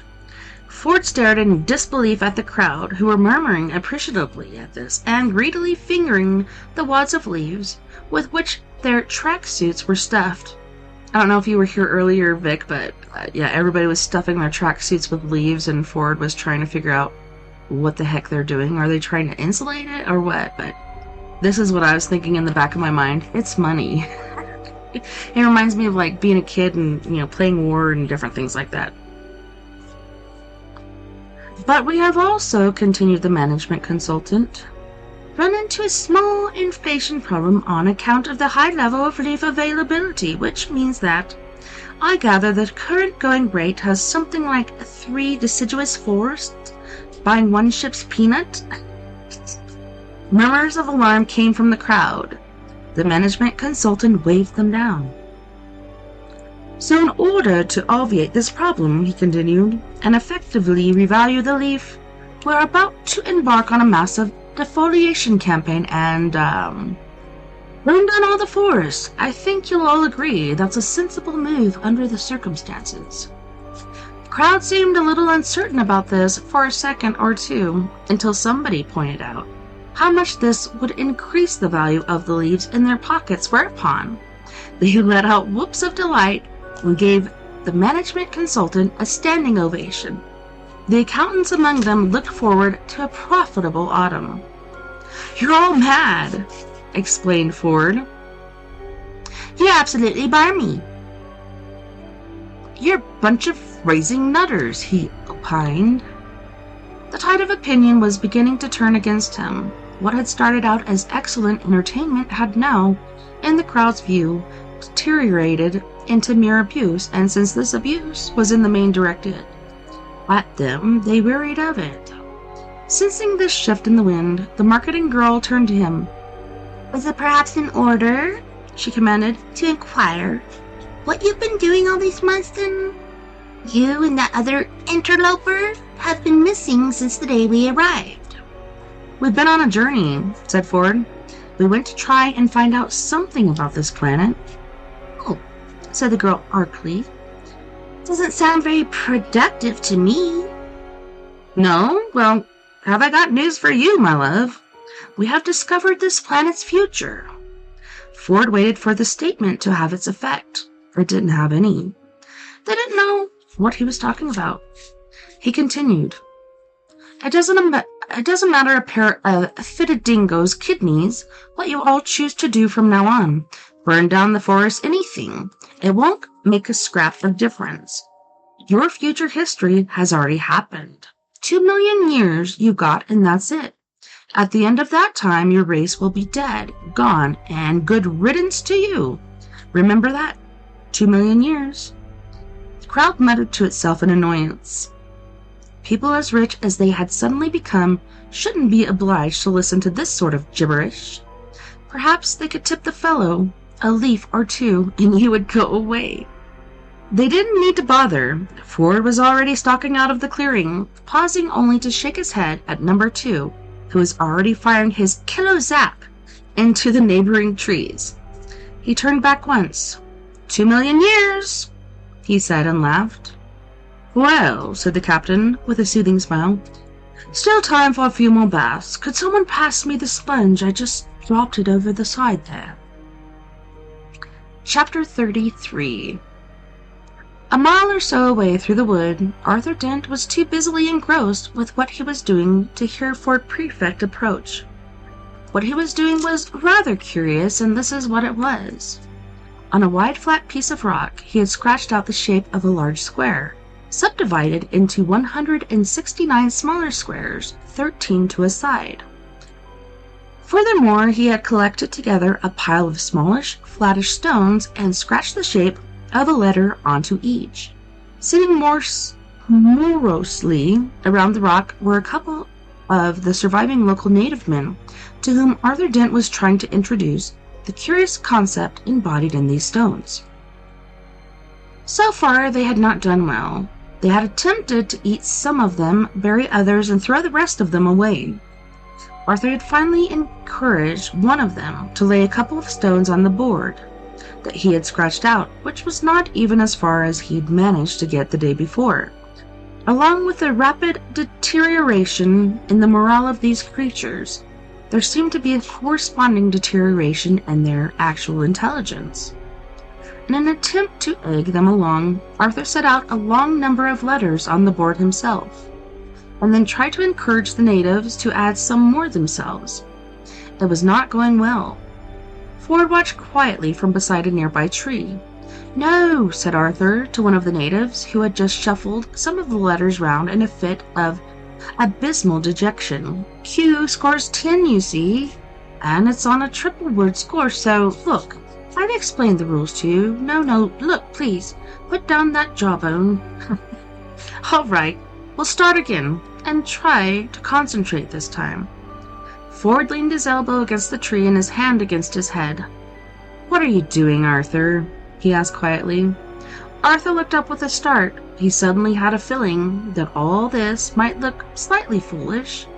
All he knew was that it had worked like a dream on him when he was a child, but things were different then, or rather would be.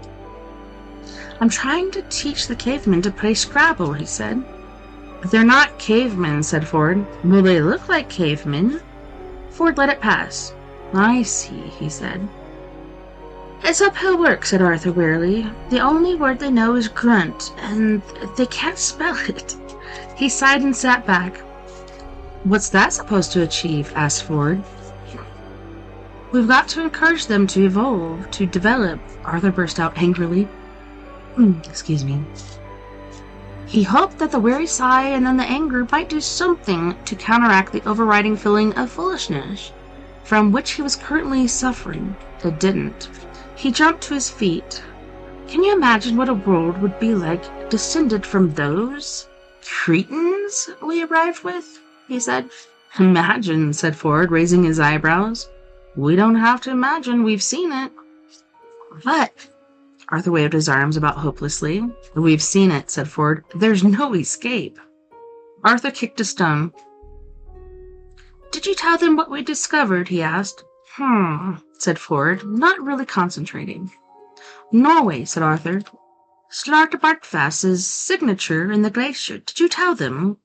What's the point? Said Ford. What would it mean to them? Mean? Said Arthur. Mean? You know perfectly well what it means. It means that this planet is the Earth. It's my home. It's where I was born. Was? Said Ford. All right, will be. Yes, in 2 million years' time. Why don't you tell them that? Go and say to them, excuse me, I'd like to point out that in 2 million years' time, I will be born just a few miles from here. See what they say. They'll chase you up a tree and set fire to it. Arthur absorbed this unhappily. Face it, said Ford, these Zeebs over there are your ancestors, not these poor creatures here. He went over to where the ape-man creatures were rummaging listlessly with the stone letters. He shook his head. Put the Scrabble away, Arthur, he said. It won't save the human race because this lot aren't going to be the human race.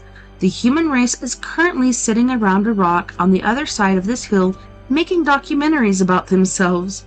Arthur winced. There must be something we can do, he said. A terrible sense of desolation thrilled through his body that he should be here on the earth which had lost its future in a horrifying arbitrary catastrophe, and which now seemed set to lose its past as well. No, said Ford, there's nothing we can do. This doesn't change the history of the earth, you see. This is the history of the earth. Like it or leave it, the Golgafrinchans are the people you are descended from. In 2 million years, they get destroyed by Vogons. History is never altered, you see. It just fits together like a jigsaw. Funny old thing, life, isn't it? He picked up the Q letter and hurled it into a distant privet bush, where it hit a young rabbit. The rabbit hurtled off in terror and didn't stop till it was set upon and eaten by a fox, which choked on one of its bones and died on the bank of a stream, which subsequently washed it away. During the following weeks, Fort Prefect swallowed his pride and stuck up a relationship with a girl who had been a personal officer to Golgafrincham, and he was terribly upset when she suddenly passed away as a result of drinking water from a pool that had been polluted by the body of a dead fox. Oh no. The only morale it is possible to draw from this story is that one should never throw the letter Q into a privet bush, but unfortunately, there are times when it is unavoidable. Like most of the really crucial things in life, this chain of events is completely invisible to Ford Prefect and Arthur Dent. They were looking sadly at one of the natives, Morsley, pushing the other letters around. Poor bloody cavemen, said Arthur. They're not. What? Oh, never mind, said Ford. The wretched creature let out a pathetic howling noise and banged on the rock. It's all been a bit of a waste of time for them, hasn't it? Said Arthur. Muttered the native, banging on the rock again. They've been out-evolved by telephone sanitizers. Insisted the native, continuing to bang on the rock. Why does he keep banging on the rock? Said Arthur. I think he probably wants you to Scrabble with him again, said Ford. He's pointing at the letters. Probably spelled again. Poor bastard. I keep on telling him there's only one G in Criverangery. The native banged on the rock again. They looked over his shoulders. Their eyes popped. There among the jumble of letters were 8 that had been laid out in a clear straight line. Hi, Eva. Nice to see you. They spelled 2 words. The 2 words were these. 42. Isn't that the answer to the meaning of life? Good, explained the native. He swept the letters angrily away and went and mooched under a nearby tree with his colleague. Ford and Arthur stared at him. Then they stared at each other. Did they say what I thought they said? They both said to each other. Yes, they both said. 42, said Arthur. 42, said Ford. Arthur ran over to the two natives. What are you trying to tell us? He shouted. What's it supposed to mean? One of them rolled over on the ground, kicked his legs up in the air, rolled over again, and went to sleep. It was nice to see you, Vic. Thanks for stopping by. Sorry our guest was sick tonight, so, yeah. But I hope you have a lovely evening. You know what this means, said Ford. Not entirely. 42 is the number Deep Thought gave as being the ultimate answer. Yes? And the Earth is the computer Deep Thought designed and built to calculate the question to the ultimate answer. So we are led to believe. And organic life was part of the computer matrix. If you say so. I do say so. That means that these natives, these Eatmen, are an integral part of the computer program, and that we and the Gogofrinchians are not. But the cavemen are dying out, and the Gogofrinchians are obviously set to replace them. Exactly, so you don't see what this means. What? Look, said Ford Prefect. Arthur looked around him. This planet is having a pretty bloody time of it, he said. Ford puzzled for a moment. Still, something must have come out of it, he said at last, because Marvin said he could see the question printed in your brainwave patterns. But probably the wrong one, or a distortion of the right one. It might give us a clue, though, if we could find it. I don't see how we can, though. They moped about for a bit. Arthur sat on the ground and started pulling up the bits of grass, but found that it wasn't an occupation he could get deeply engrossed in. It wasn't grass he could believe in. The trees seemed pointless, the rolling hills seemed to be rolling to nowhere, and the future seemed just a tuning, a freaking tunnel to be crawled through. Ford fiddled with his sub-ethos sensomatic. It was silent. He sighed and put it away. Arthur picked up one of the letter stones from his homemade Scrabble set. It was a T. He sighed and put it down again. The letter he put it down next to was an I. That spelled it. He tossed another couple of letters next to them. They were an S and an H. As it happened, by a curious coincidence, the resulting word perfectly expressed the way Arthur was feeling about things just then. He stared at it for a moment. He hadn't done it deliberately. It was just a random chance. His brain got slowly into first gear. Ford, he said suddenly, look, if that question is printed in my brainwave patterns, but I'm not consciously aware of it, it must be somewhere in my unconscious? Yes, I suppose so. There might be a way of bringing that unconscious pattern forward. Oh, yes. Yes, by introducing some random element that can be shaped by that pattern? Like how? Excuse me. Like by pulling Scrabble letters out of a bag, blindfolded. Ford leaped to his feet. Brilliant, he said. He tucked his towel out of his satchel, and with a few deft knots, transformed it into a bag. Totally mad, he said. Utter nonsense, but we'll do it because it's brilliant nonsense. Come on, come on. The sun passed respectively behind a cloud. A few small sad raindrops fell. They piled together all the remaining letters and dropped them into a bag. They shook them up. Right, said Ford. Close your eyes. Pull them out. Come on, come on, come on. Arthur closed his eyes and plunged his hand into the towel full of stones. He jiggled them about, pulled out 4, and handed them to Ford. Ford laid them along the ground. In the order he got them. W, said Ford. H-A-T, what? He blinked. I think it's working, he said. Arthur pushed 3 more at him. Doi? Doi? Oh, perhaps it isn't working, said Ford. Here's the next 3. Oig? Doyog? It's not making sense, I'm afraid.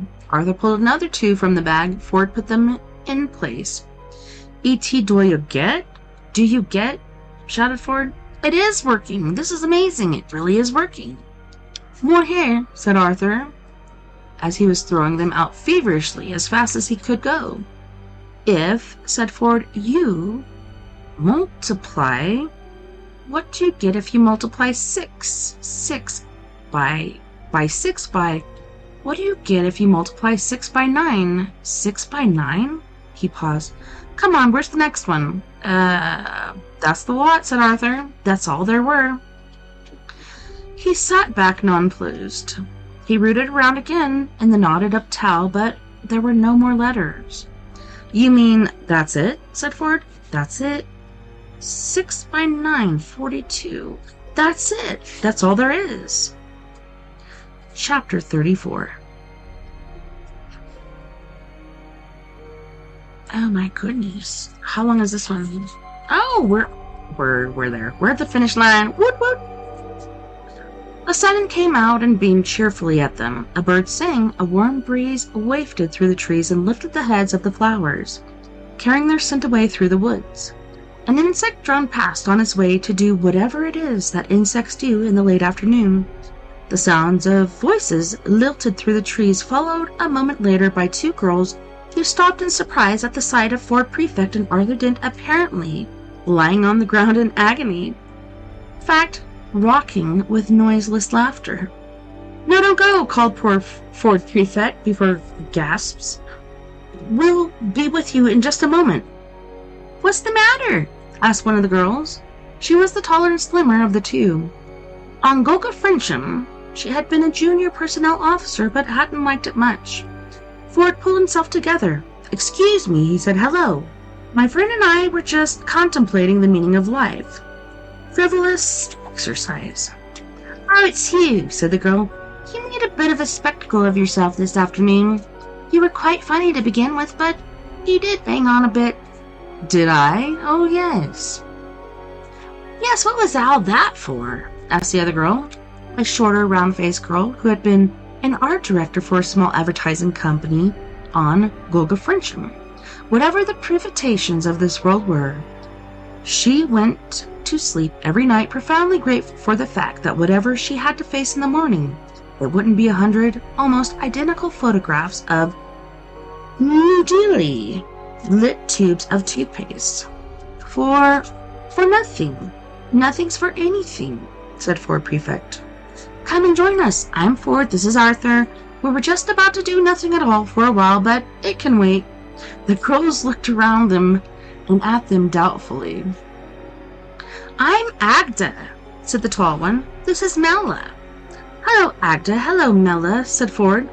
Do you talk at all? Said Mella to Arthur. Oh, eventually, said Arthur with a smile, but not as much as Ford. Good. There was a slight pause. What did you mean? Asked Agda. About only having 2 million years? I couldn't make sense of what you were saying. Oh, that, said Ford. No, it doesn't matter. It's just that the world gets demolished to make way for a hyperspace bypass, said Arthur with a shrug. That's 2 million years away, and anyway, it's just Vogons doing what Vogons do. Vogons? Said Mella. Yes, you wouldn't know them. Where'd you get this idea from? It really doesn't matter. It's just like a dream from the past or the future. Arthur smiled and looked away. Does it worry you that you don't talk any kind of sense? Asked Agda. Oh my. Listen, forget it, said Ford. Forget all of it. Nothing matters. It's a beautiful day. Enjoy it. The sun, the green of the hills, the river down in the valley, and the burning trees.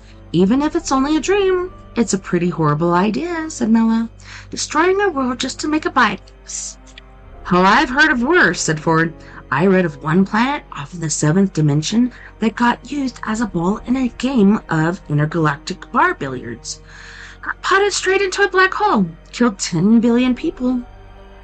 That's mad, said Mela. Yes, only scored 30 points, too. Look, said Agda, there's a party after the committee meeting tonight. You can come along if you like. Yeah, okay, said Ford. I'd like to, said Arthur. Many hours later, Arthur and Mela sat and watched the moon rise over the dull red glow of the trees. That story about the world being destroyed, began Mela. In 2 million years, yes. You say it as if you really think it's true. Yes, I think it is. I think I was there. She shook her head in puzzlement. You're very strange, she said. No, I'm actually very ordinary, said Arthur, but some very strange things have happened to me. You could say I'm more different from than differing.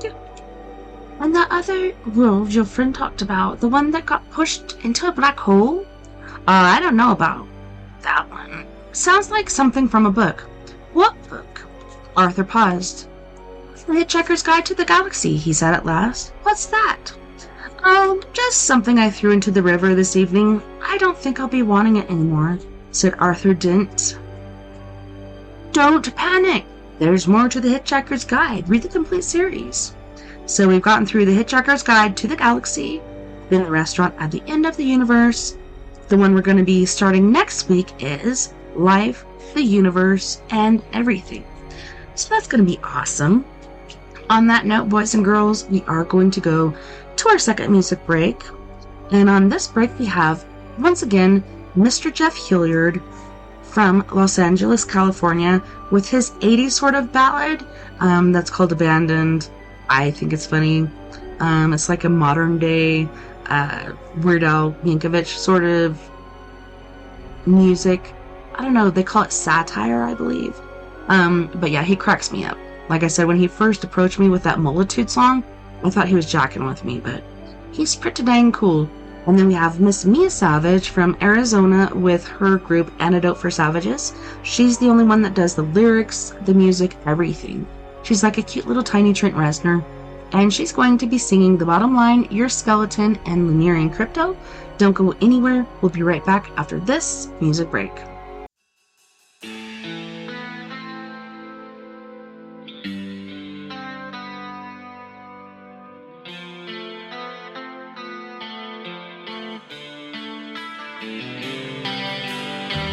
Left here alone, just a shadow of my erection on the wall.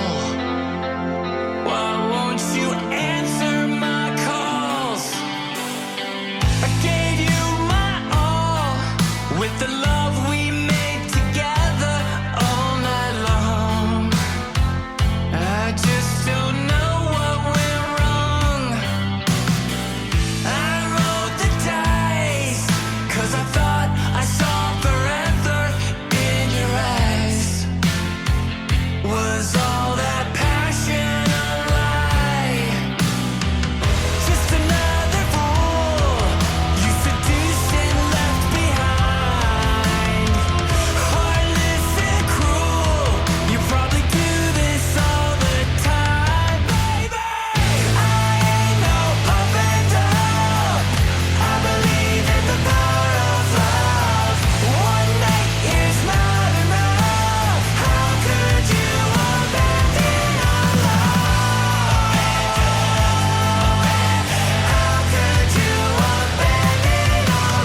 But it doesn't matter, because it's just a ride, and we can change it anytime we want.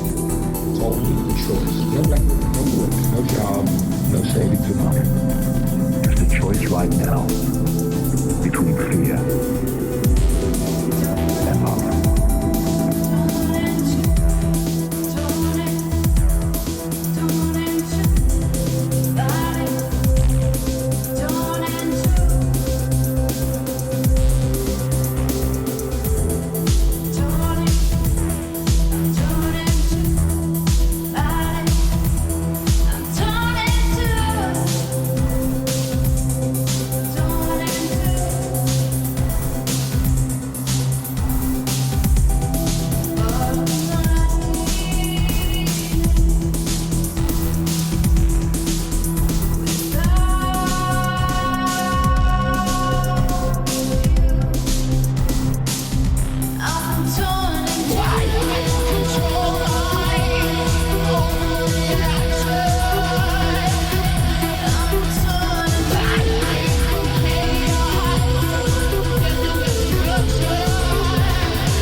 Welcome back, my paranormal peeps. Thanks so much for hanging out tonight with me on Weird Paradox Media's Late Night in the Rockies. It's been pretty awesome. We finished the second book in the Hitchhiker's Guide to the Galaxy series. Tomorrow I'll be picking up the next book in the series. I've been so tempted to purchase it. That way I have my very own, but alas, how many times do you read a book? You know, you can watch a movie repeatedly. I have read a couple books repeatedly because you actually kind of miss things the first time, and then you pick them up the second time. But anyways, I'm going to present to you a video, and this is going to go over our time limit, but hey, Salvi, let's do this. All right. So, this video is by Mindseed TV. Mindseed TV. I don't know why it's not coming up here. But these guys are pretty dang awesome. Let me just make sure my sound and everything is working. Okay, I'm good there. Over here. Oh, no, gotta go back to this one. Testes. 1, 2, 3. Yep, looks good. Looks good to me. Let's do this, shall we? So yeah, this guy, and I don't know what happened to the rest of the group. He's just been doing stuff on his own recently with Mindseed TV. I don't know if they had a falling out or what. But I just recorded 73 UFOs in my own backyard last night. Sounds like my backyard. It's intense. But let's get into this, shall we? 2 more. 3 more. Look at them all. Look. I'm not tripping right now. Last night, I recorded over 50 strange UFOs in the sky from my own backyard. Now, I edit videos of UFO sightings all the time, but this was the first time I ever saw anything like this. So here's what I'm gonna do. In the first half of this video, I'll go through each sighting one by one, cutting out the pauses and the breaks in between each time that I saw one appear. Then in the second half, I'll play the entire clip raw, no edits, so you guys could experience exactly what I encountered minute by minute, and you guys could witness it exactly the way that I saw it. Take a look at this. So it's like 2:30 a.m. in the morning, and a second ago, there were 2 of those moving at the same pace. Now there's just 1. Look, there's 2 more now. What the hell are those? And those aren't And where airplanes. are they coming from? Those are not airplanes, I know that. I am positive about that. And now they just disappeared.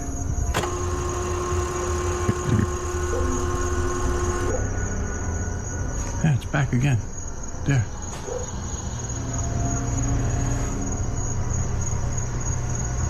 What is it doing?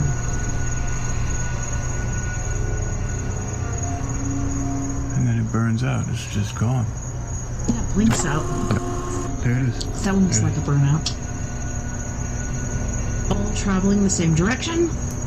Excuse me, makes me wonder. Is it going towards an airport because the ones I see in my backyard? Or the direction of the airport? Or heading towards the airport? Why? Whoa, that one is trippy! Look at it! Holy shnikes! That's amazing. Wow. Yeah. Truly amazing, I must say.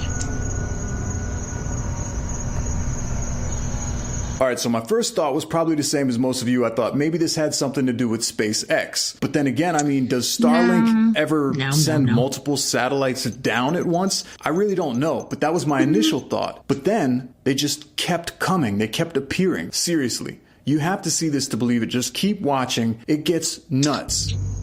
There's another one. Look at that. Tell me what that is. That's a It's not a MFN SpaceX UFO. launch. These are all coming down. And this has got to be like the 8th, 9th, maybe? Look, there you go. Yeah. There's another one. SpaceX launch is grippy looking. What and is then that? one day, straight down my driveway, up above me, I'm getting out, grabbing groceries, and there's the SpaceX friggin' train, like satellite after satellite after satellite, going It's like there's a bunch of them traveling behind across each the other. sky. It was intense. Look, there it is. There's one.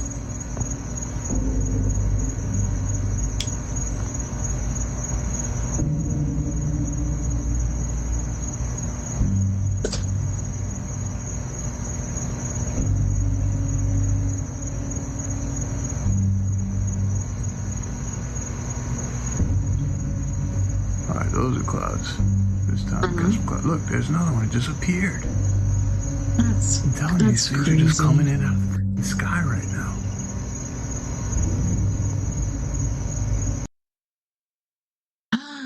What just happened? Hello? Uh-oh. Sorry, guys. Don't be a hero. Oh. Hello? Sorry. Say This goodbye to hasn't old, happened costly before. cable TV once Oh, and for no. all.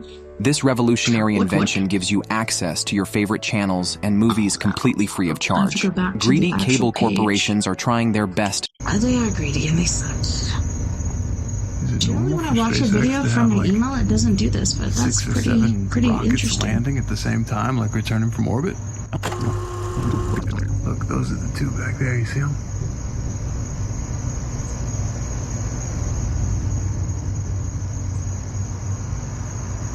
Hello, there is my another space one. fan. Look.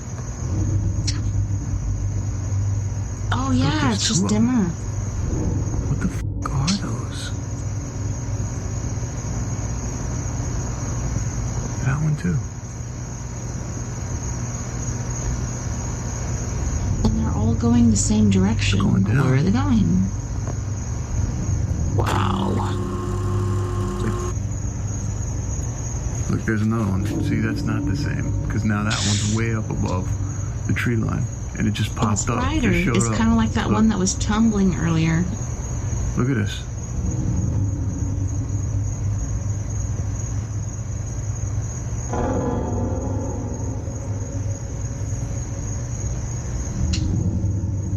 That is so odd. You guys, I'm actually seeing the shit that everyone else has been posting videos about now. These are like the same kind of orbs just coming down from the fucking sky. I make videos about this shit, and now I'm actually seeing it for myself. Look. Boom. Another one. That's not the same one that was down below the tree line. Look at that. I'm pretty sure they're spies.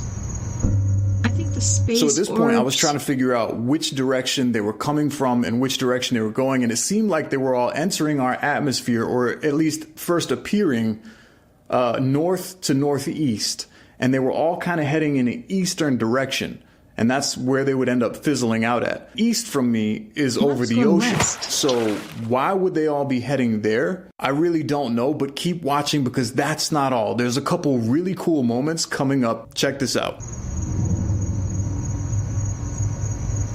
So f***ing weird. I'm gonna stay here for a little bit and see if any more come. Yeah. This is interesting and intriguing. Hey, what's up? Hey, drinking. No, check this out. Like, oh.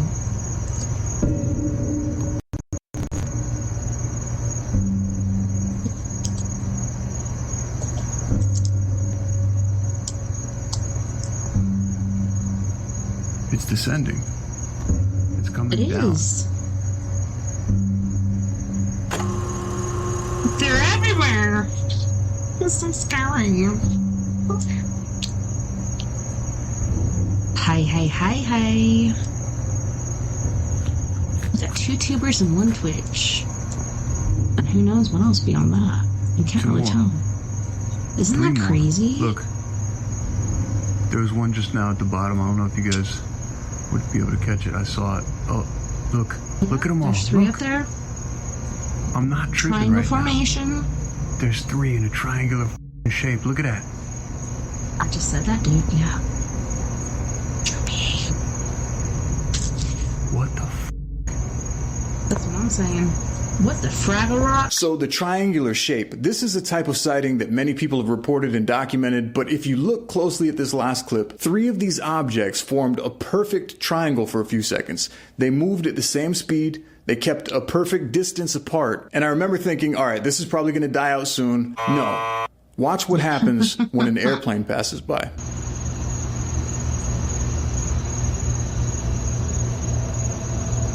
Oh my gosh, what's gonna happen? Okay, that might be a plane going by, but you're in the wrong area, bud, if you're an airplane flying through there, because Yeah, you're gonna see something. there's some shit coming Maybe. through that is not airplanes. Like that right there, coming down. Yeah. Right near the airplane. Look at that. That blinking light is more than likely a plane, but look at, here comes one. Is it gonna f up the airplane? Oh, holy shit. Is it It looks like that UFO is kind of tracking it. We're following it, like you That's said. crazy. That is crazy. There's Why? another one. Come to check it out. Holy shit. What? Hey, Jay! Yeah, So I in just those saw last few this clips, you can video. see an airplane passing by, as I mentioned, on camera while filming. But at this point, there was no mistaking these for airplanes. These were not Okay, so I just wanted to pause for a second. Do you remember that one video where, okay, not only was the orb tracking or following the aircraft, but then it started circling around it, and all of a sudden that thing happened and the plane disappeared? That to me is very strange because I don't think they ever found evidence of that aircraft. Did that aircraft go into a different dimension or something? I don't know, but it's pretty trippy. That, along with Boeing and their track record and everything else, I don't want to fly anywhere else ever again. airplanes. You could totally see the difference. Clear as day, a singular plane was flying through the hot zone of where all these things were coming into the atmosphere, and one lit up literally right above it. It was moving downwards towards the plane. I thought it might actually collide with the airplane. And then another one lit up down below it, and it actually looked like it started flying upwards and like in the same direction as the plane. So my thought was, were they interacting with the airplane? Did they happen to see it and move in that direction? I couldn't I think tell. so. But Then again, what were they? Now, in the next few clips, you're going to see some really strange movements from these objects. Watch closely. There's Just another kidding. one.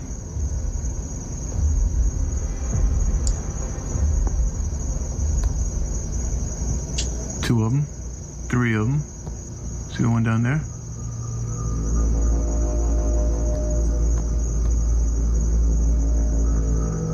And then gone.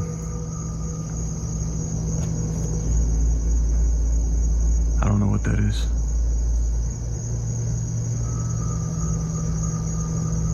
There's another one up there. Look, that's a new one. Right there. Can't tell me. It's the same ones over and over again because they're all going down behind the tree line. There's another one coming out with it. Look.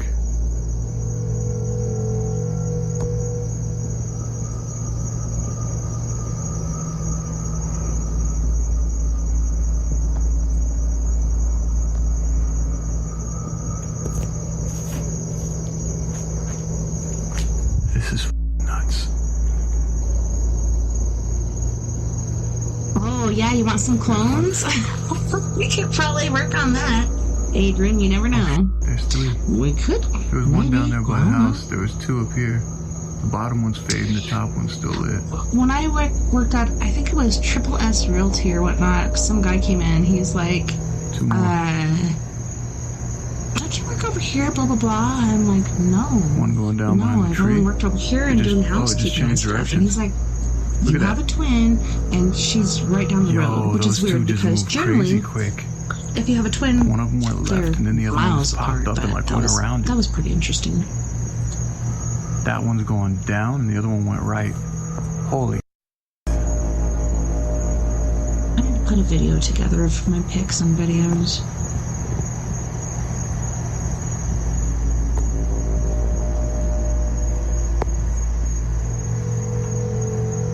Yeah, I saw that one too.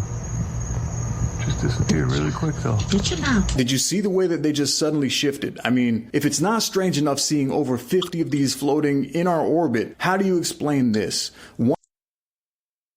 Oh no, don't do this again. This is the first time this has ever happened to me as far as commercials, but maybe it's not.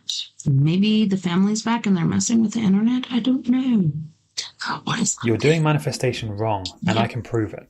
I see so many people getting this wrong. They try to manifest. One literally maneuvering around the other one. It's like one swung low and the other swung high. It shifted away. It was unbelievable, honestly. And if I wasn't witnessing this with my own eyes, I probably wouldn't have believed it myself. Oh my god! A fucking Sentry Stinger. I hate you. Sorry. Count to 10. Breathe in. Breathe out. Breathe in. Breathe out. But I saw this on July 16th, 2024 in South Florida. And I'm not the only one that saw it. One of our viewers reached out and asked me about it. And I'll share a quick snippet of our conversation after these finish. But what's that? They're not done yet? No, they're not. There's more. Look. Look at these! And it's clearly moving. I mean, I'm zoomed in like times 10, so Not it's hard fast, to keep the whatever. camera They're still. just cruising. But Cruising you along. can see it moving. Fading out. As they do. Another one.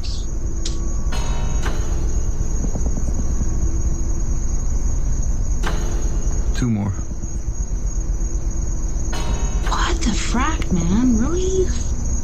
What the frack, man, Pac-Man? This 3 don't more. make any sense. No cordial sense. It's funny because, like, the very first ones I got from my backyard, I was just taking pictures of There's the full another. moon and the below it. electric blue color that the moon was Anybody putting has off. any idea It was what these are? unnatural. I've You're gonna have to never let me seen know in the anything like comments that on this before. And video, I've been because watching this the is moon getting uploaded for sure. since I was a There's kid. 2 right there. One of them's really dim. You know, I'm kind of blind. You know, I need Another one. spectacles for distance. But, so the very first one, cloud right by the moon, there's a circle of these freaking dwarves. I call that one the conference in the sky, and then later on, going south, they're all tucked along the clouds and shit. One of them looks like the singer from the Grateful Dead. The cloud, it was weird. Maybe it's God, I don't know. But no, they're all tucked around the edges of the clouds, and I know they're not that close. How do they even know to do that? Or how is it like that? But yeah, I'm gonna have to put something together to show you guys, because that is pretty trippy. So the next day after witnessing all of these in the sky, I was showing everybody I knew, asking them, have you ever seen anything like this? Nobody had an answer. And then suddenly the same day, the day after the event took place, I get an email from a guy named Tyler. Tyler lives in South Florida as well. And this is what he said. Fan of Mind Seed since the Dark Web Mystery Box days. And thank you very much, Tyler. I appreciate that. I had an experience of seeing multiple UFOs last night while walking my dogs. There was like 20. I captured the clips on my phone, and I was wondering if I could discuss them with you, or maybe I could send the videos directly to you and you could check it out. I responded and told him that I also live in South Florida and I witnessed the same exact thing. Considering it was so late, I didn't really think many people would have seen it, but he reassured me that I'm not crazy. He also said he captured his own footage of the event. So I'll see if there's a way I can get that file over, and it'd be really cool to share it with you guys to see this from another angle. Maybe he had a better view than me, but he captured the same thing the same night. That to me is nuts. So before I play the entire clip for you guys, I also need to mention that as I was heading inside the house and I thought that these were completely done, I did notice one more thing in the sky.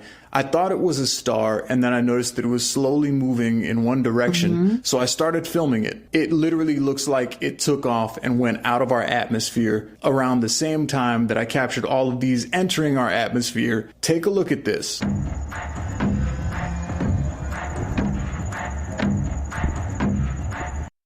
Okay, and like I'm saying, like with the first ones I captured from my backyard, like I said, they first appeared as orbs. There's red, green, white, I think yellow and blue, and they're all in a circle on a cloud. And then I saw them in shuttle form. So it looked like could be individual shuttlecraft, but it's so far away. It could hold several, but it was like a cylinder in the middle and then two little boosters on the side. And whatever way one was facing, the others would. Kind of like a military whatever. When you're in formation, and you guys do the same pose or same shape or same direction, whatever. And then as they went away, they went back to orbs. And then they blinked out. So this is pretty cool. I love this.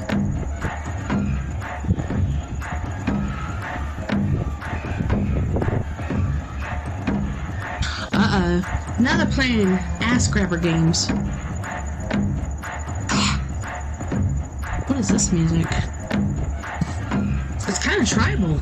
It's kind of tripping me out. And now for those of you who want to see it minute by minute, how I captured it exactly last night, no edits whatsoever, I'm going to play the entire clip right now. By the way, have you been keeping count? If not, don't worry, I got you. Let's see how many that we've captured so far right now. And please let me know in the comments, because I've never seen anything like this before. If you have any idea what you think this could have been, let us know. Thanks for watching. And here's the entire footage from last night. No cuts. So it's like 2:30 a.m. in the morning. No cuts, and a hide your second butts. ago, there were two of those moving at the same pace. Now there's just one. Oh, it blinked out.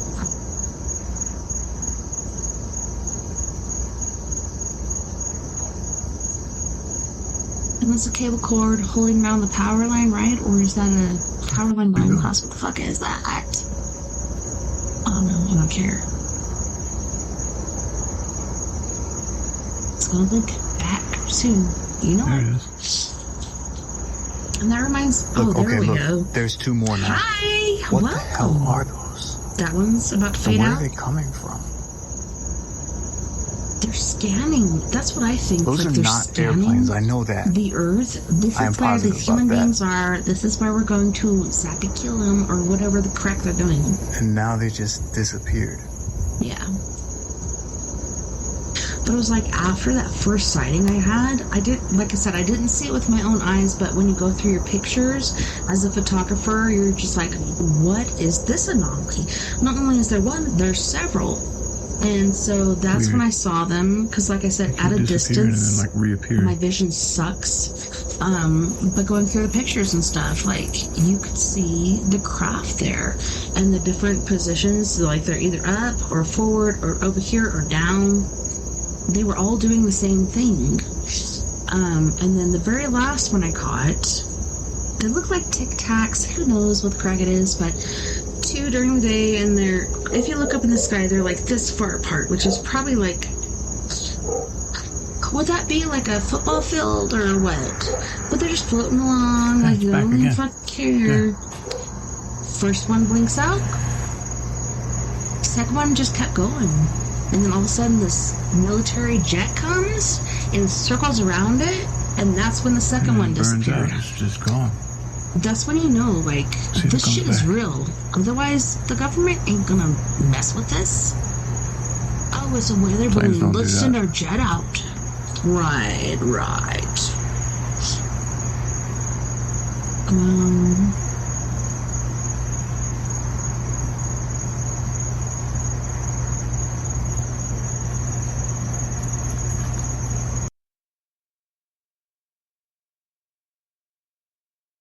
Who knows, dude? And Egyptian music? Where's that?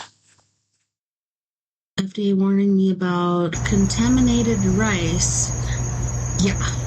And I guess I need to grow my own rice? Okay, how do you do that unless you have a water patch? How do you grow your own rice? But as far as watermelons, tomatoes, guacamole, etc., and they're all rubbery and fake, and now they're making fake meat? Dude. We all have to eat. We're not all farmers or producers. Man, we're up against some really bad stuff, but I'm prepared. Got my chickens. I got my asshole cock out there. Fucking Bob Ross. I used to love Bob Ross when he was a painter, but as a rooster, I'd like to rip his head off, but I'd rather trade him for a Polish hen, if you know anybody that has. So, Rice farms. Guess what? You can actually put, what do they call those? Fighting fish. Well, the timer's is getting in the way. They're Chinese fighting fish, and they actually grow up in the marshy places where rice is grown. I want to say algae. It's not. Algae is a plant form. Betas are grown in rice farms. How do they survive if they're so violent? Do they just hide in their own quadrants? Together and then they disappear at the same time, and there's no clouds. It's not disappearing behind clouds. If I worked at a rice farm, I'd want to work at Uncle Beans. That one is so bright and brilliant. Is it because it's so close, or what? What is happening? What is that? I freaking hate you, CenturyLink. Okay. Vinegar's Frabra. I'm going to count to 10.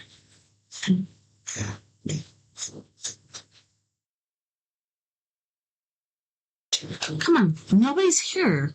And CenturyLink is oh, it's because there's too many people on your router. Nobody is here. What the crack are you talking about? Give me a new fucking router. Why am I leasing one unless you're going to send me one that works? I'm going to have to call them tomorrow. Because this is fucking redonkulous, dude. Fucking redonkulous. Come on. This is bullshit. Wow, this is amazing. Here, let me just turn off my Wi-Fi on my phone. Maybe that'll help. Are you fucking serious? That's fine. I'm going Ethernet. I'm done with this shit.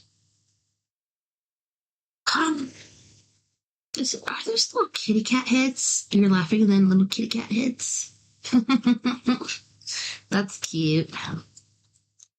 Why is it still doing this? It shows a full-fledged, like, the whole thing is big. Jesus Cristo. Right. I was about to,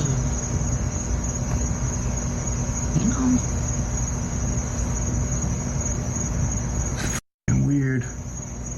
I don't think those are the same two I just captured either. Those two went way further than that, and then those two appeared over here. Right. It's like there's a bunch of them traveling behind each other. Isn't it funny how the car alarms keep going off too? Like, Look, what's there it causing is. that?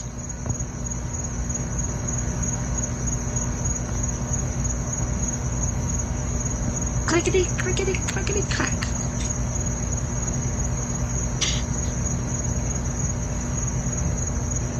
It's like, are they on different planes where they're scanning?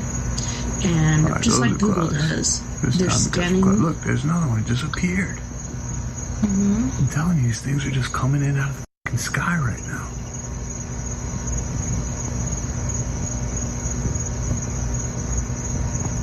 Is it normal for SpaceX to have like 6 or 7 rockets landing at the same time, like returning from orbit? I don't know. I don't think so. But that's what it seems like is going on. Damn it all.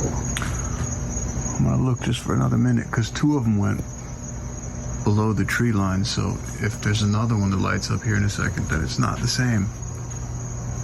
I just knocked over my drink. I'm done ass. Look, those are the 2 back there. You see them?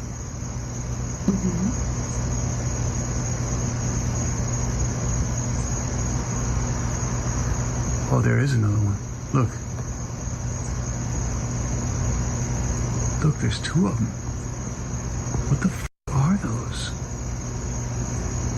I'm saying to you, seriously. That one too.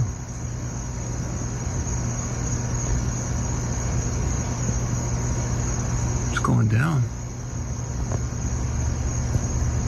What's going down? That's what I want to know. Weird. It is weird. Super weird.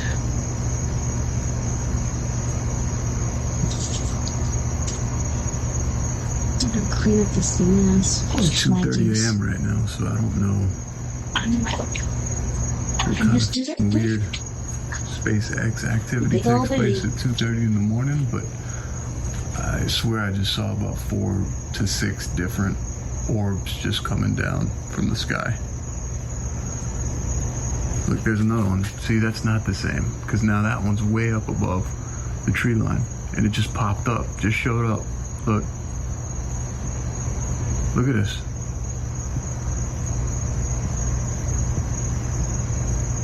I'm towel for this shit. Sorry, guys.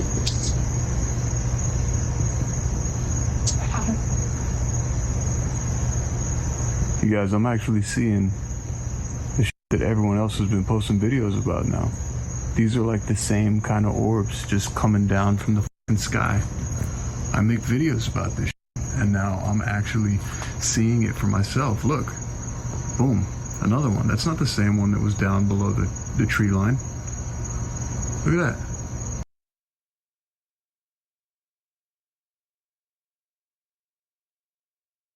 What comes last?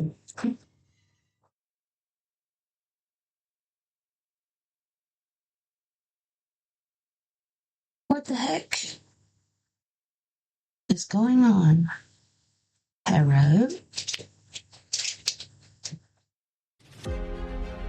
Home Depot hates when you do this, but they can't stop you.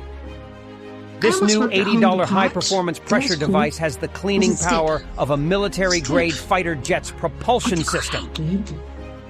And its unprecedented success is leaving big box stores like Home Depot, Amazon, and Walmart It's not letting me skip. Hold on. Wait a minute. Let me put some of it in it. Skip. Thank you.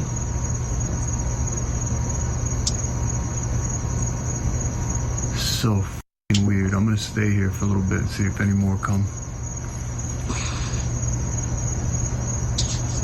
God dang it.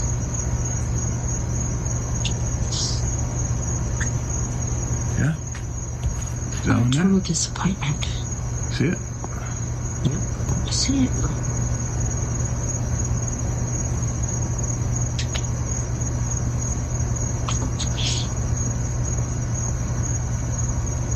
It's descending.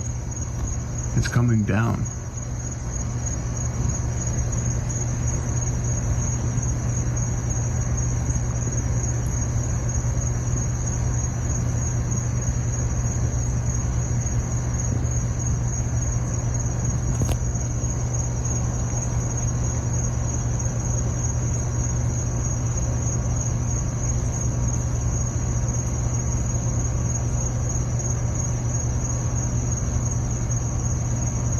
His ass, right? So they have this new one out recently, and it's like fiber optic, so it's supposed to be really good. And then there's Starlink. 2 more. 3 more. Look. But it's really expensive. There's it's one just like now at the bottom. I don't know if you guys $100 per month. would be able to catch it. I saw I it. can't afford that shit. Look at I them all. am paying to do this all the I'm time. not tripping right now. There's 3 in a You're triangular tripping. fucking shape. Look at that. Right?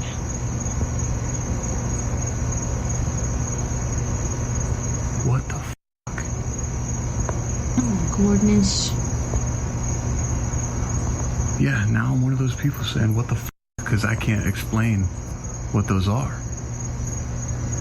Yeah, and I hate Century Stink. Did NASA Those or guys did need to go. SpaceX just recall, like, You know, to themselves. every fucking Starlink satellite in orbit to come back down to Florida, or I'll be what? right back. I gotta go hit the head real quick. That Hopefully you is guys a don't get any hotspot more over there. commercials. Look, there's another one. There's another one. Look at that. Tell me what that is. It's not a SpaceX launch. These are all coming down. And this has got to be like the 8th, 9th, maybe. Look, there you go. There's another one. What is that?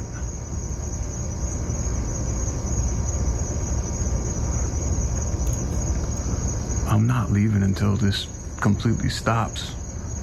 It's been persistent now. It's been going on consistently for about 10 minutes.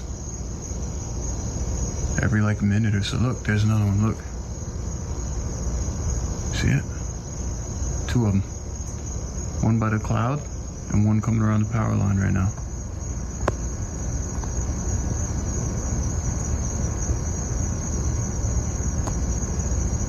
Check that shit out.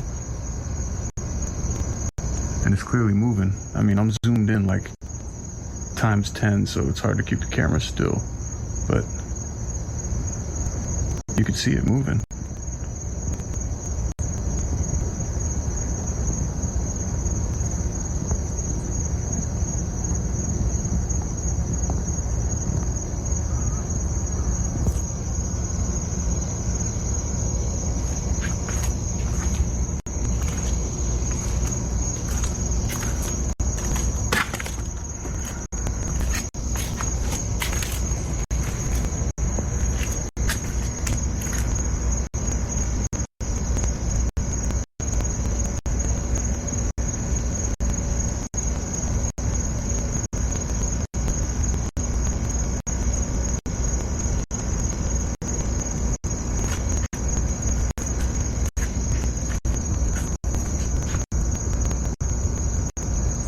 Another one.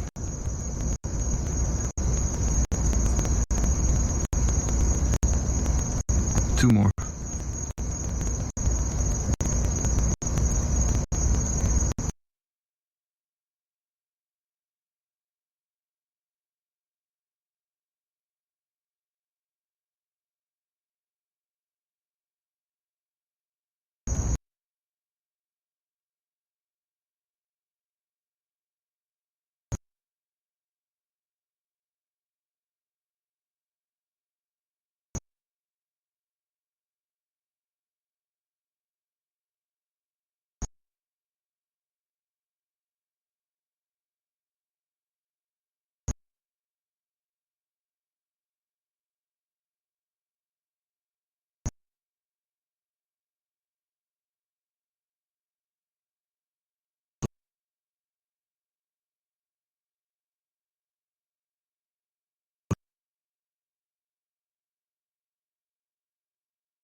heading to the same location.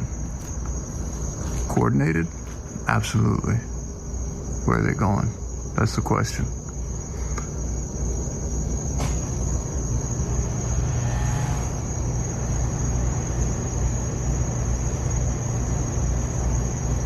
At this point, I'm almost certain there's going to be more. I've already seen like 20 of them. They just keep coming. Well, it's just freaking weird. And like I said, There's one there. where are they going? It's not cheap. It's like 60 something, almost $70 per month. That ain't cheap.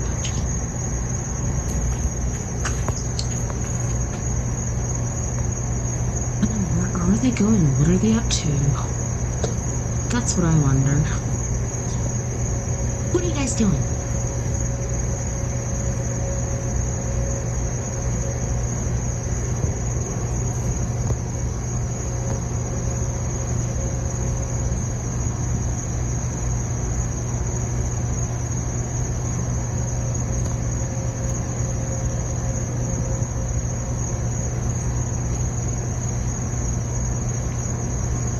What the fuck is that?